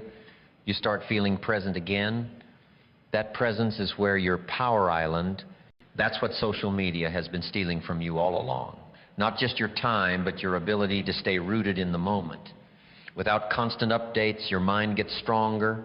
Without scrolling, your creativity wakes up. You start thinking your own thoughts instead of reacting to everyone else's. You begin to set your own standards instead of chasing trends. You realize how many of your goals were based on what you saw, not what you truly wanted, and that clarity is priceless. This is also the time where you rediscover your capacity for boredom. And that's not a bad thing. Boredom is where ideas are born. Boredom is the birthplace of curiosity, problem solving, and insight. When you constantly escape it through stimulation, you cut off the source of your own growth. But when you sit in it, when you feel it fully, it becomes a tool. You start asking better questions. You explore forgotten passions. You reconnect with the parts of yourself that got buried under noise. You'll also find more time than you expected. Hours that used to vanish into scrolling come back, and now the question becomes, what do you do with that time? This is where most people fall short. They quit social media but don't build anything in its place. They remove the distraction but leave the vacuum. Don't make that mistake. Use this break to develop something, strengthen a skill, start a project, reconnect with reading, journal daily. Move your body, build new habits that serve your mind and body. Don't just subtract, replace. This break will show you that you never needed it as much as you thought. The fear of missing out will fade. The fear of being invisible will pass. The idea that you need to stay updated to stay relevant will lose its grip. You'll begin to realize that your life is happening here, now, in front of you, not behind a screen. And the more you live in that truth, the less appealing the scroll becomes. The more you invest in real life, the less you want to escape it. When the 30 days are over, you'll have a decision to make. Do you go back to the old patterns, or do you set new standards? Do you reinstall the apps and fall into the same habits, or do you return with boundaries, intention, and self-control? The break itself is powerful, but the real test comes after. What did you learn? What did you gain? What will you keep? Some people decide to never go back. Others return with structure, using social media only during set hours, keeping apps off their phone, disabling notifications, unfollowing anything that drains their energy. The choice is yours. But whatever you do, don't forget what the silence taught you. Don't forget how it felt to think clearly again. Don't forget how much of your energy you were giving away without realizing it. You have one mind. You have one attention span. And the quality of your life will always reflect the quality of your focus. If you let algorithms dictate where your mind goes, you're living by default. But if you take control of your inputs, you change your outputs. You build peace, you build resilience, you build power. This isn't about hating technology, it's about using it wisely. It's about remembering that just because something is available doesn't mean it's useful. Just because everyone's doing it doesn't mean it's helping. You have the power to step away. You have the strength to rebuild your habits. And the moment you do, you start living on your own terms again. Take the break, commit fully. Make these 30 days about reclaiming your clarity, your energy, your attention. Make them about real connection, not virtual validation. Make them about growth, not escape. Because the life you want to build requires focus, and focus can't survive in a storm of noise. You already know what you need to do. Now prove it to yourself. Disconnect to reconnect. Step away to level up. Use the silence to become stronger. Every morning, before the world pulls at your mind, before your phone lights up, before the noise of life demands your attention, you owe it to yourself to stop and ask one simple but essential question. What do I truly want? It seems like such an easy question, but most people never ask it. They live their lives responding to the world, not leading themselves. They get up, check messages, scroll through notifications, and begin their day reacting.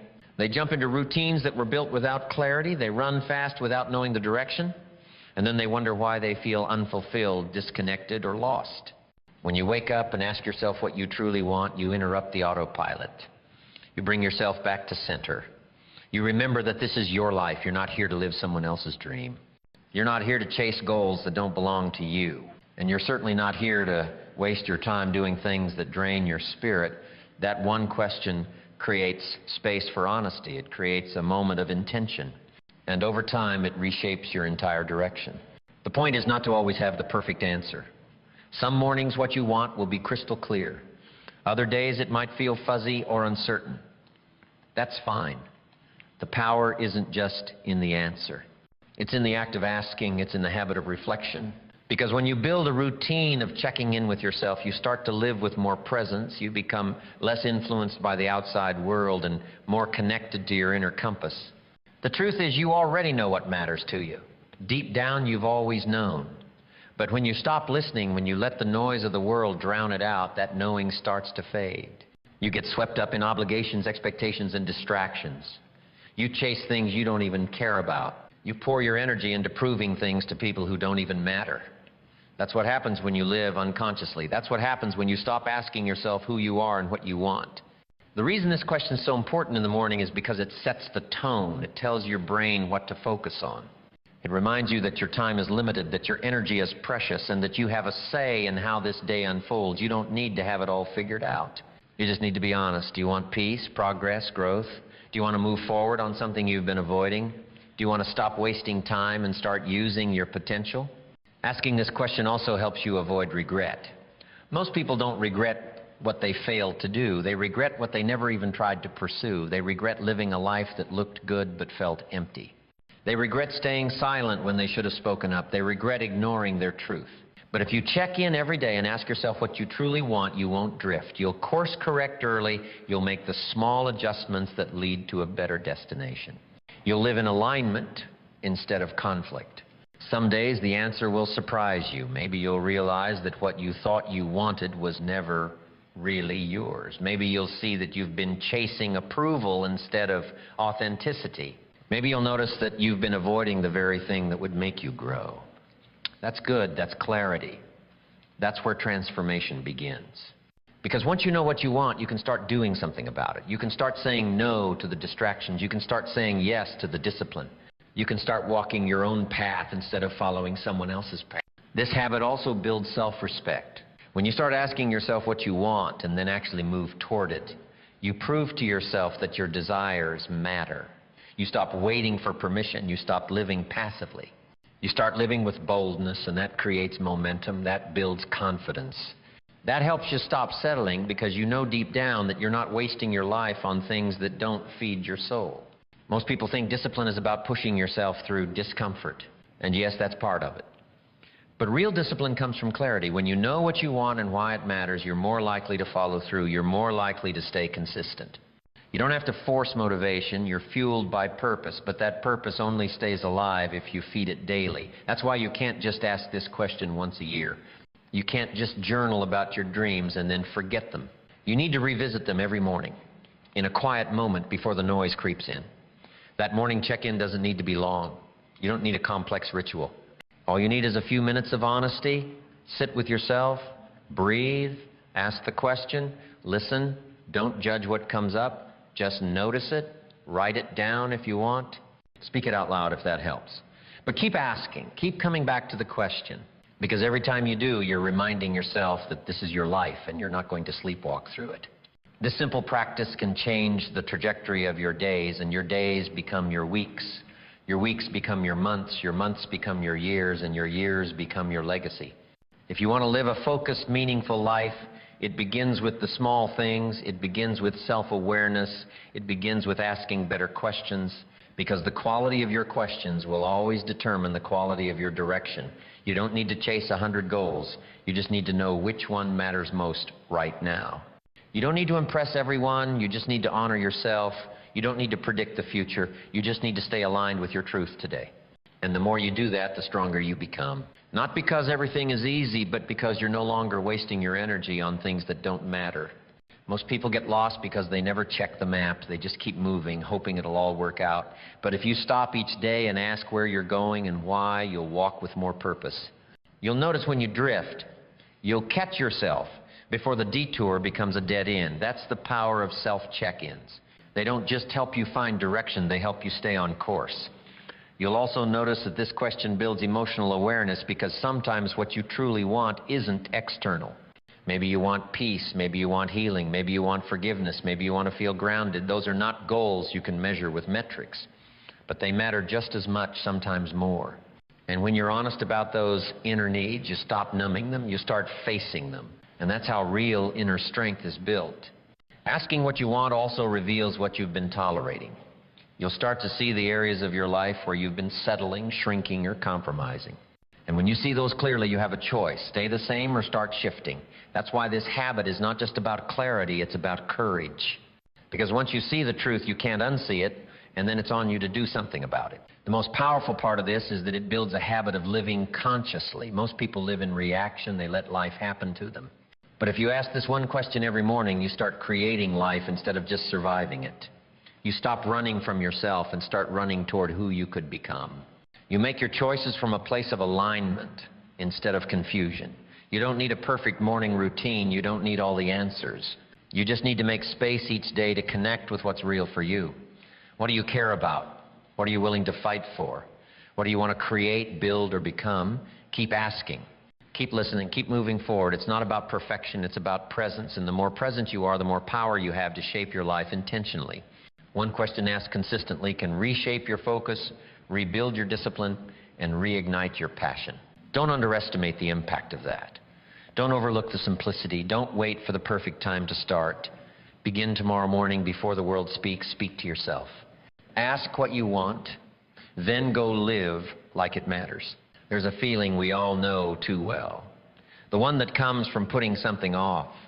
It's that gnawing sense of knowing you need to act but delaying it for one reason or another. You tell yourself you'll do it tomorrow or next week or when the time is right. You convince yourself that you'll start once everything falls into place, once your circumstances improve, or once you've gathered the courage. But here's the harsh truth. That day might never come unless you make it today. The only time that is certain is the present. The only action you can take is the one right in front of you. And if you keep postponing the hard things, the things that matter, you're only robbing yourself of progress. You're giving power to procrastination. Procrastination thrives in the delay, in the false belief that tomorrow will be easier or better. But here's the reality.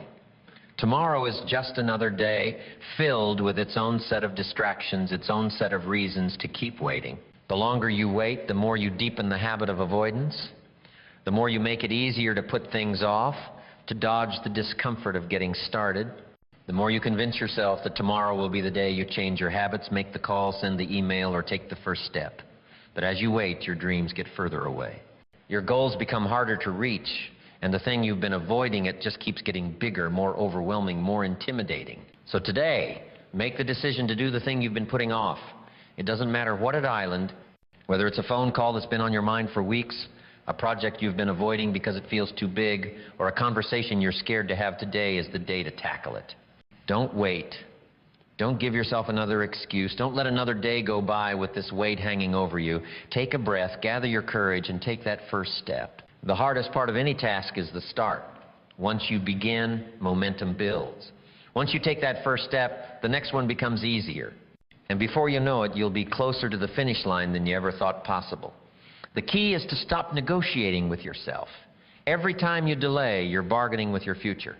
You're telling yourself that tomorrow will be easier, but the truth is that it won't be. Tomorrow will have its own set of challenges, and tomorrow will have its own distractions. The best time to start is right now. The longer you wait, the harder it gets.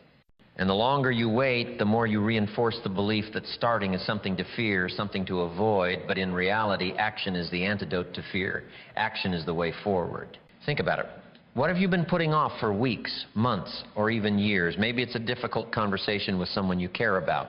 Maybe it's a decision you've been avoiding because you're scared of the outcome. Maybe it's a goal you keep telling yourself you'll achieve someday. Here's the truth. There's no better time than now. The more you delay, the more you reinforce the fear that's keeping you stuck. The more you make your dreams feel out of reach. But by taking action today, even in small steps, you're breaking that cycle. You're telling yourself that you're stronger than your excuses, more capable than your fears, and more committed to your future than to the comfort of delay. You might not be able to control every aspect of your situation. You might not be able to make every problem disappear or clear every obstacle from your path. But what you can control is your response. You can choose to take action right now. You can choose to stop making excuses. You can choose to stop waiting for the perfect moment to act. The perfect moment doesn't exist. The only moment that matters is this one. And the only way you can start to move forward is by making the decision to do the thing you've been putting off right now.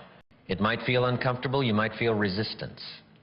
But that resistance is a sign that you're pushing against something important. That discomfort is the signal that you're growing, that you're moving beyond your comfort zone, that you're about to make real change. Embrace it. Lean into it. The more you take action in the face of resistance, the more you build your mental strength. The more you train yourself to face discomfort head on, the more you show yourself that you're capable of more than you thought. And here's the best part. When you make the decision to do the thing you've been putting off, you'll feel an immense sense of relief afterward. It's the feeling of a weight lifted off your shoulders.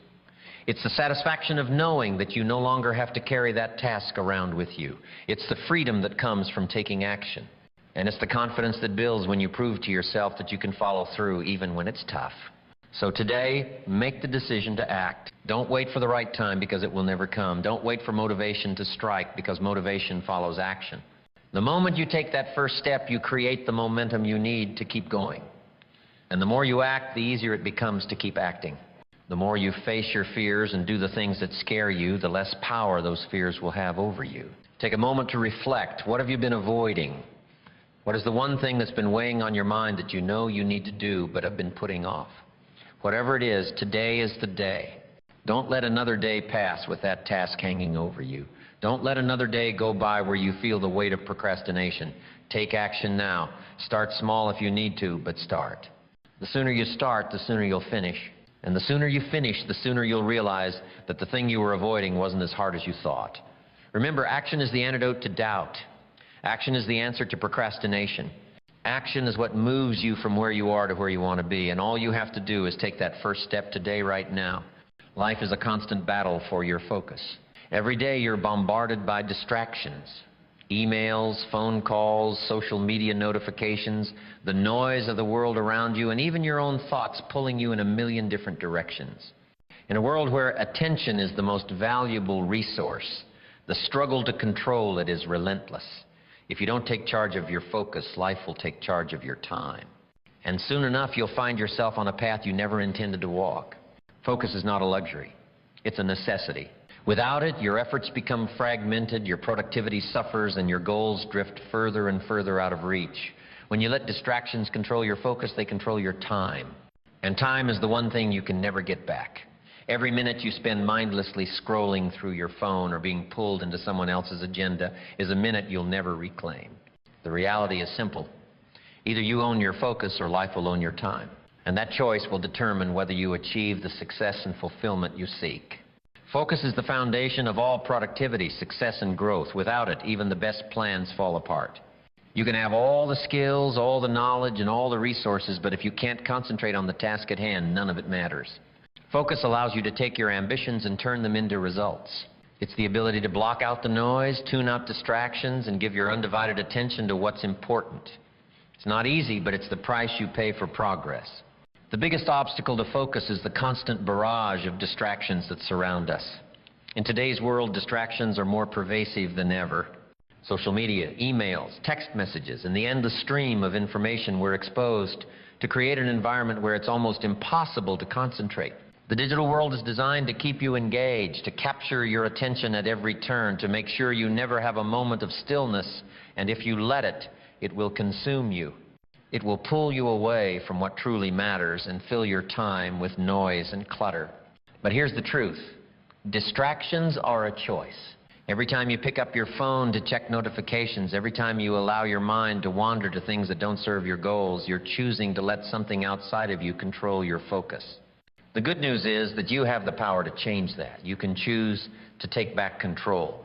You can choose to eliminate distractions, to train your mind to focus, and to make time for the things that matter most to you. The first step is to recognize that your time is precious. Every minute you waste is a minute you'll never get back. Once you understand that, you'll begin to realize the importance of protecting your focus. Time is not infinite. You cannot afford to let your focus be hijacked by things that don't align with your purpose, your goals, or your vision. You must decide consciously to prioritize the things that matter most. Once you've made that decision, the next step is to train your mind. Focus is like a muscle. It gets stronger the more you exercise it. But just like any muscle, if you don't use it, it will weaken. To strengthen your focus, you need to practice it every day. This means setting aside time to work on your most important tasks, free from distractions. It means turning off notifications, putting your phone on silent, and creating an environment that is conducive to concentration. It means committing to your work even when it's hard and even when your mind tries to wander. The key to building focus is to practice mindfulness. Being mindful of your thoughts and actions helps you become aware of when your focus starts to slip. It helps you catch yourself when you're about to be pulled away by distractions. By becoming aware of the small moments when your mind drifts, you can gently guide it back to where it needs to be. It's about cultivating a heightened sense of awareness so you can take control of your attention in real time. But mindfulness alone won't get you where you want to go. You also need to cultivate the discipline to stay focused even when the work gets difficult or tedious. Discipline is what keeps you on track when motivation wanes. It's what allows you to power through the tough moments, to keep your eyes on the prize, and to push forward when the temptation to give up is strong. Discipline is the backbone of focus. Without it, your best intentions will fall apart. The environment you create around yourself also plays a significant role in maintaining focus. Your physical space should support your mental focus. A cluttered desk or a chaotic workspace can make it harder for you to concentrate. Disorganization breeds distraction. If you want to stay focused, you need to design your environment to minimize distractions and to promote concentration. Clean up your workspace, organize your materials. Set boundaries with others to protect your time. Make sure everything around you is aligned with your goal of maintaining focus. One of the most important things to understand about focus is that it's not just about what you're doing right now. It's about what you choose to leave behind. Every time you focus on one task, you're saying no to 100 other things. It's about making conscious choices about where you invest your time and energy. That means saying no to distractions, saying no to the temptation of social media, saying no to the constant urge to check your phone. It means saying yes to the work that matters most, to the tasks that will move you closer to your goals. Focus requires sacrifice. It requires you to be willing to let go of the things that don't matter in order to make space for the things that do. Another aspect of focus that often gets overlooked is rest. You cannot maintain intense focus all day long. Your brain needs breaks to recharge, to refresh, and to regain clarity. Without proper rest, your focus will suffer.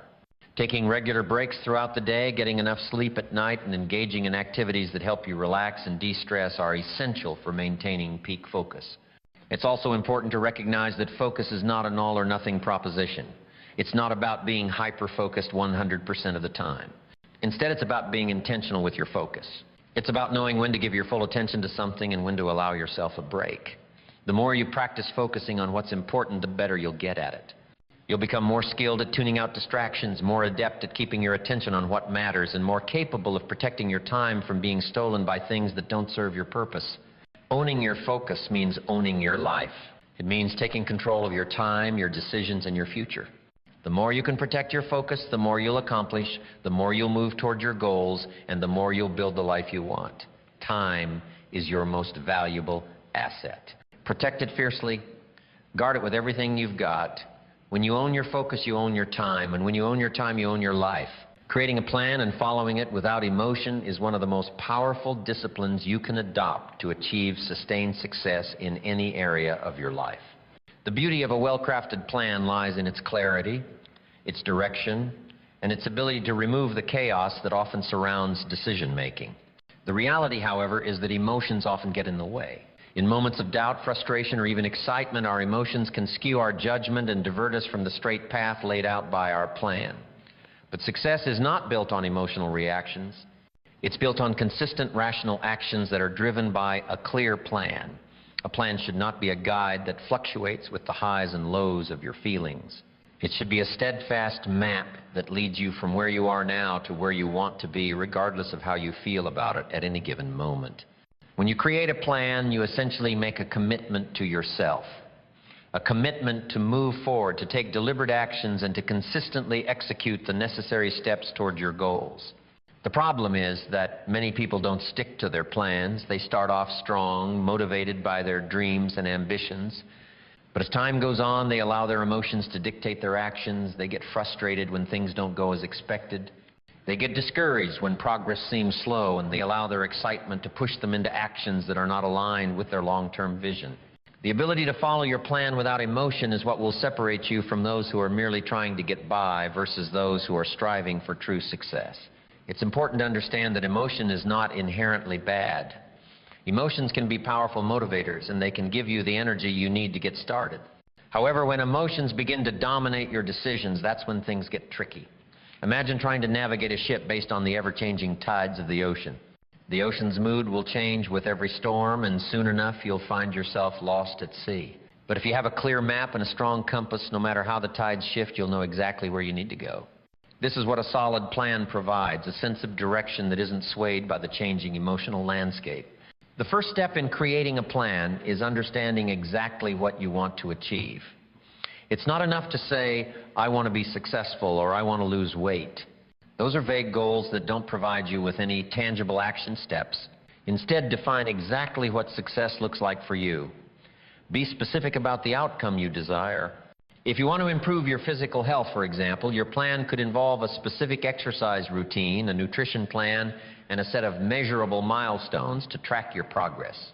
If you want to grow your business, your plan should include clear objectives, marketing strategies, and timelines for achieving each goal. Once you have clarity on your goals, the next step is to break them down into manageable steps.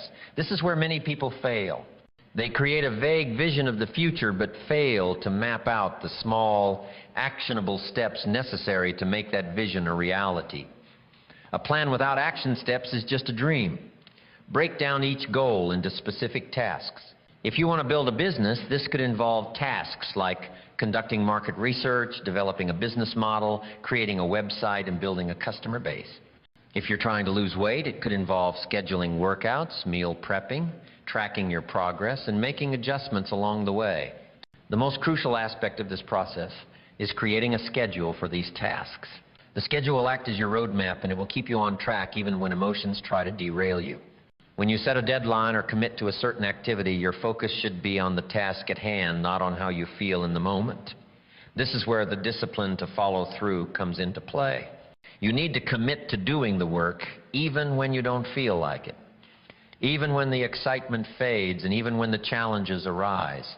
In these moments, the power of a well-designed plan becomes evident.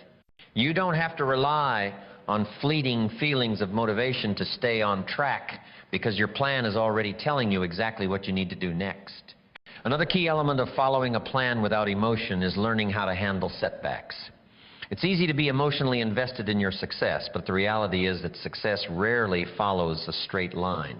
There will be bumps in the road, detours, and unforeseen challenges. How you respond to these challenges will determine whether you stick to your plan or abandon it altogether. The person who can face setbacks with a calm and rational mindset and who can adjust their plan without emotional turmoil will ultimately be the one who achieves their goals. Failure is not the opposite of success. It's a part of the process. When things don't go as planned, instead of becoming discouraged or frustrated, look at it as an opportunity to learn and adjust. Don't let the emotions of failure cloud your judgment or cause you to abandon the course. Instead, recalibrate, adjust your plan if necessary, and keep moving forward. One of the biggest emotional traps you can fall into is the desire for instant gratification. We live in a world where everything is on demand, and waiting for results can feel like a test of patience. But success doesn't happen overnight, and your plan is designed to take you step by step toward your goals. When you focus on the small tasks and trust in the process, you will eventually start to see the compound effects of your efforts. Stay committed to the plan, even when you can't see the immediate payoff. And don't let your emotions get the best of you when progress seems slow. The key is persistence. No matter how small the steps, each one is bringing you closer to the desired outcome. The process of following a plan without emotion also requires a great deal of self-awareness. You need to be aware of when your emotions are trying to take over and derail your progress. This might come in the form of impatience, self-doubt, frustration, or even overconfidence. Self-awareness allows you to catch yourself in these emotional states before they influence your decisions. When you're able to detach from the emotional highs and lows, you'll be better equipped to evaluate your progress rationally and make adjustments when needed. This leads us to the importance of feedback. A solid plan should always include a system for tracking progress and gathering feedback. As you move forward, it's important to periodically assess where you are and whether you're on track to meet your goals. If you're not making the progress you expected, don't react emotionally. Instead, use the data to make adjustments. Perhaps you need to allocate more time to a certain task, adjust your approach, or seek outside guidance. This process of constant feedback and refinement is what ensures long-term success. It keeps you from getting stuck in emotional ruts or blindly following a plan that isn't working. Lastly, the strength of a plan comes in its ability to provide clarity and direction, especially when life becomes chaotic or overwhelming.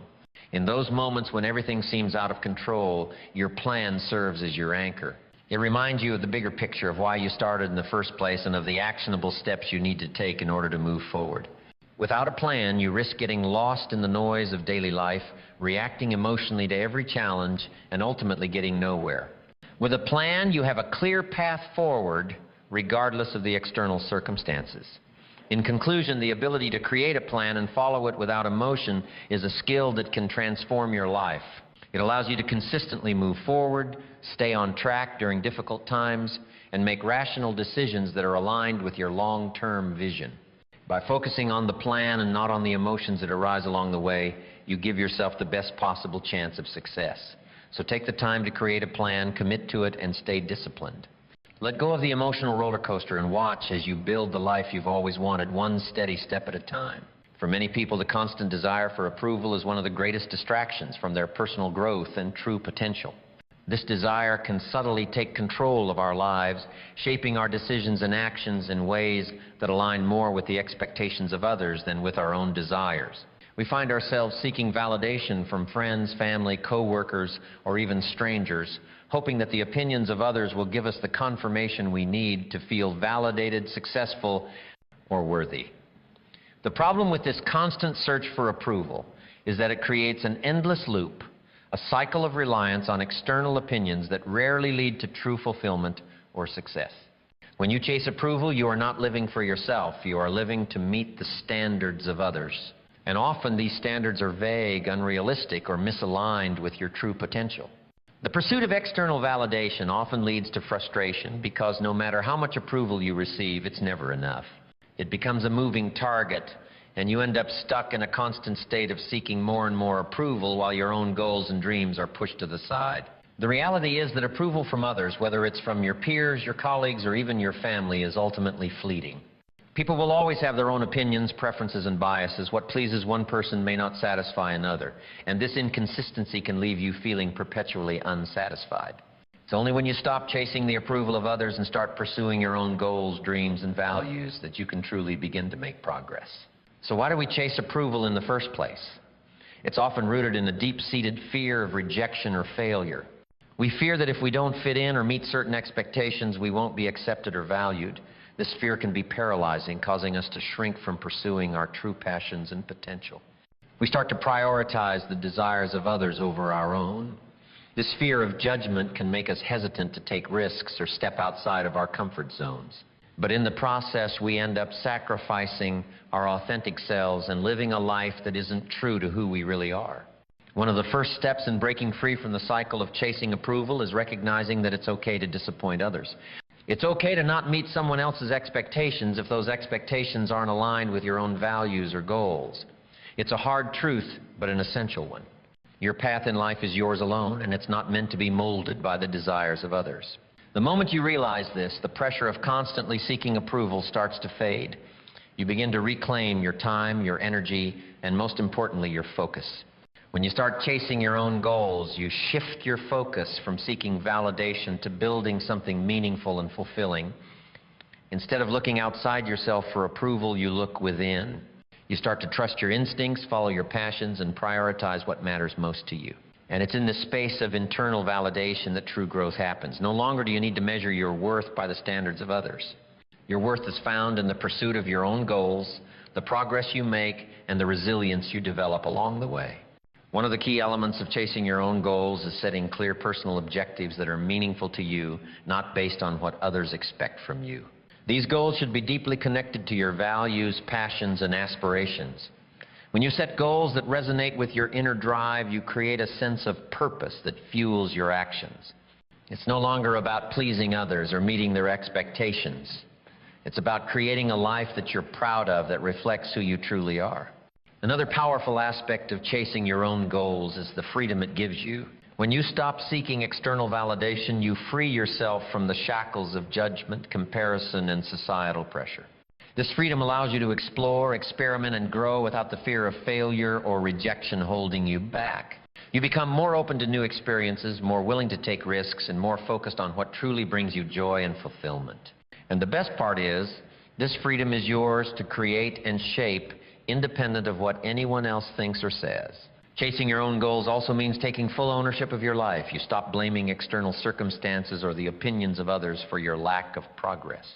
Instead, you take responsibility for the direction of your life and commit to making intentional choices that align with your true desires. This self-ownership is empowering because it means that your future is in your hands. You are no longer at the mercy of others' opinions or expectations. You are the one steering the ship.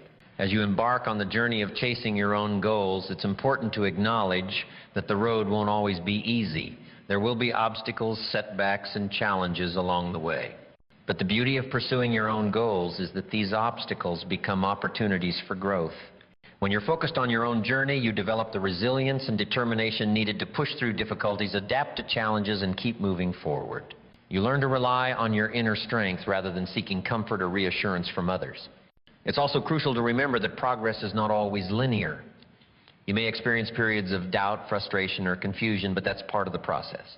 These moments don't mean that you're on the wrong path or that you should abandon your goals. They're simply part of the journey. The key is to keep moving forward even when the road gets tough. When you chase your own goals, you learn to embrace the ups and downs as part of your growth, knowing that each step, whether forward or backward, is leading you closer to the person you're meant to become. One of the greatest benefits of chasing your own goals is the sense of fulfillment that comes with it. Unlike the temporary satisfaction of gaining approval from others, the fulfillment that comes from pursuing your own dreams is lasting and deeply meaningful. When you achieve something that you've worked for, something that aligns with your values and desires, you experience a sense of pride and satisfaction that no amount of external approval can match. It's a sense of fulfillment that comes from within, and it's the only type of approval that truly matters. In the end, the decision to stop chasing approval and start chasing your own goals is one of the most empowering choices you can make. It's a decision to live for yourself, to prioritize your own dreams, and to take full ownership of your life. It's a decision to stop seeking validation from others and to start seeking validation from within. By focusing on your own goals, you align yourself with your true purpose. And you create a life that is deeply fulfilling, meaningful, and authentic. And when you live in alignment with your own values, the approval of others becomes irrelevant because the only approval you'll ever need is your own. In the fast-paced world we live in, it's easy to become overwhelmed by distractions and lose sight of what truly matters. Every day we are bombarded with countless demands on our attention. From work and personal responsibilities to the noise of social media and the endless information we're fed, with so much coming at us from all directions, it becomes increasingly difficult to distinguish between what's important and what's simply noise. But if we want to live a life that is meaningful and aligned with our true purpose, we must get clear about what actually matters right now. The key to this clarity lies in understanding that not all tasks, responsibilities, and distractions are created equal. There are things in our lives that deserve our immediate focus and energy, and there are others that are merely pulling us away from what's important. But how do we determine what truly matters? It starts with a deep and honest assessment of our priorities. It requires us to pause, step back, and ask ourselves some fundamental questions about what we want to achieve, where we want to go, and who we want to become. One of the first things we need to do is strip away the external pressures that influence our decisions. So often we let the expectations of others dictate our choices. We feel obligated to follow certain paths because of societal norms, family pressures, or the influence of peers. But living for the approval of others is not the same as living a life that matters to us. When we seek approval, we are often distracted by the opinions and values of others rather than being guided by our own internal compass. To get clear about what matters, we must block out the noise and focus on what resonates with us on a deep personal level. This process involves getting in touch with our core values. Our values are the principles and beliefs that guide us in life. They define what we hold most dear and what we're willing to fight for. Whether it's family, health, personal growth, or making a meaningful impact in the world, our values provide us with the clarity we need to discern between what is essential and what is merely a distraction. By getting clear on our values, we can align our actions with our deepest desires and goals. Next, we need to ask ourselves what truly matters right now. This question is especially important because life is constantly changing. What was important to us a year ago may no longer be as relevant today. Our priorities evolve as we grow, and the things that once demanded our attention may no longer hold the same weight. In some cases, we may find that the things we've been working toward are no longer aligned with our current values or vision. This realization can be uncomfortable, but it's also an opportunity to course correct and realign our efforts with what truly matters in this moment. To gain clarity, we must also take stock of our current situation. What are the pressing challenges we face right now? What are the obstacles preventing us from making progress toward our goals? What do we need to address in the immediate term in order to move forward? It's easy to become distracted by long-term goals or hypothetical concerns about the future, but the truth is that the present moment is the only time we have control over. By focusing on what needs to be done right now, we can create momentum and begin making tangible progress. One powerful tool to help us get clear about what matters is to simplify our lives. We live in a world where excess and complexity are often celebrated. But the more complicated our lives become, the more difficult it is to focus on what truly matters. Simplifying our schedules, our possessions, and our commitments allows us to create space for the things that matter most. When we clear out the clutter, both physical and mental, we make room for what is essential. It's also important to recognize that not everything deserves our attention. Many of us fall into the trap of trying to do it all, juggling multiple responsibilities, pursuing too many goals, and constantly seeking approval from others. But this kind of overextension leads to burnout and leaves us feeling unfulfilled. To get clear about what truly matters, we must be willing to let go of the things that no longer serve us. This might mean cutting back on commitments that drain our energy or saying no to opportunities that don't align with our core values. One of the most effective ways to gain clarity is through regular reflection. Taking time each day or week to reflect on what's working and what's not allows us to reassess our priorities and make adjustments as needed. During these moments of reflection, we can ask ourselves important questions such as, are the actions I'm taking today moving me closer to my long-term goals? Am I focusing on the right things? Am I investing my time and energy in areas that will yield the greatest returns? This kind of reflection requires us to be honest with ourselves. It's easy to get caught up in the rush of daily life and justify our actions without truly considering their impact. But the more we practice self-awareness and take the time to check in with ourselves, the easier it becomes to stay focused on what truly matters. Another crucial aspect of getting clear about what matters right now is learning to prioritize. Not everything on our to-do list is equally important, and not everything deserves our immediate attention. To focus on what truly matters, we must be willing to prioritize the tasks and responsibilities that will have the greatest impact on our lives.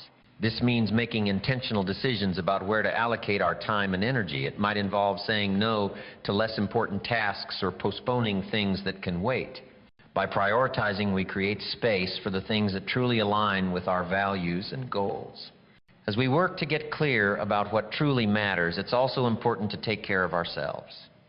Our health, both physical and mental, is a vital component of our ability to focus on what matters. When we neglect our well-being, we rob ourselves of the energy and clarity needed to make the right decisions. Practicing self-care, whether it's through exercise, meditation, proper nutrition, or getting enough rest, ensures that we have the physical and mental strength to tackle the challenges that lie ahead. Finally, it's important to remember that clarity is not something we can achieve once and for all. Life is fluid, and our priorities will continue to shift as we evolve.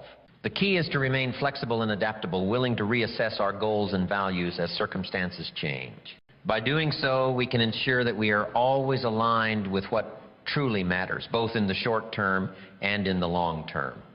The process of getting clear about what matters right now is an ongoing journey. It requires us to stay present, to be honest with ourselves, and to take deliberate action toward the things that will bring us fulfillment and success.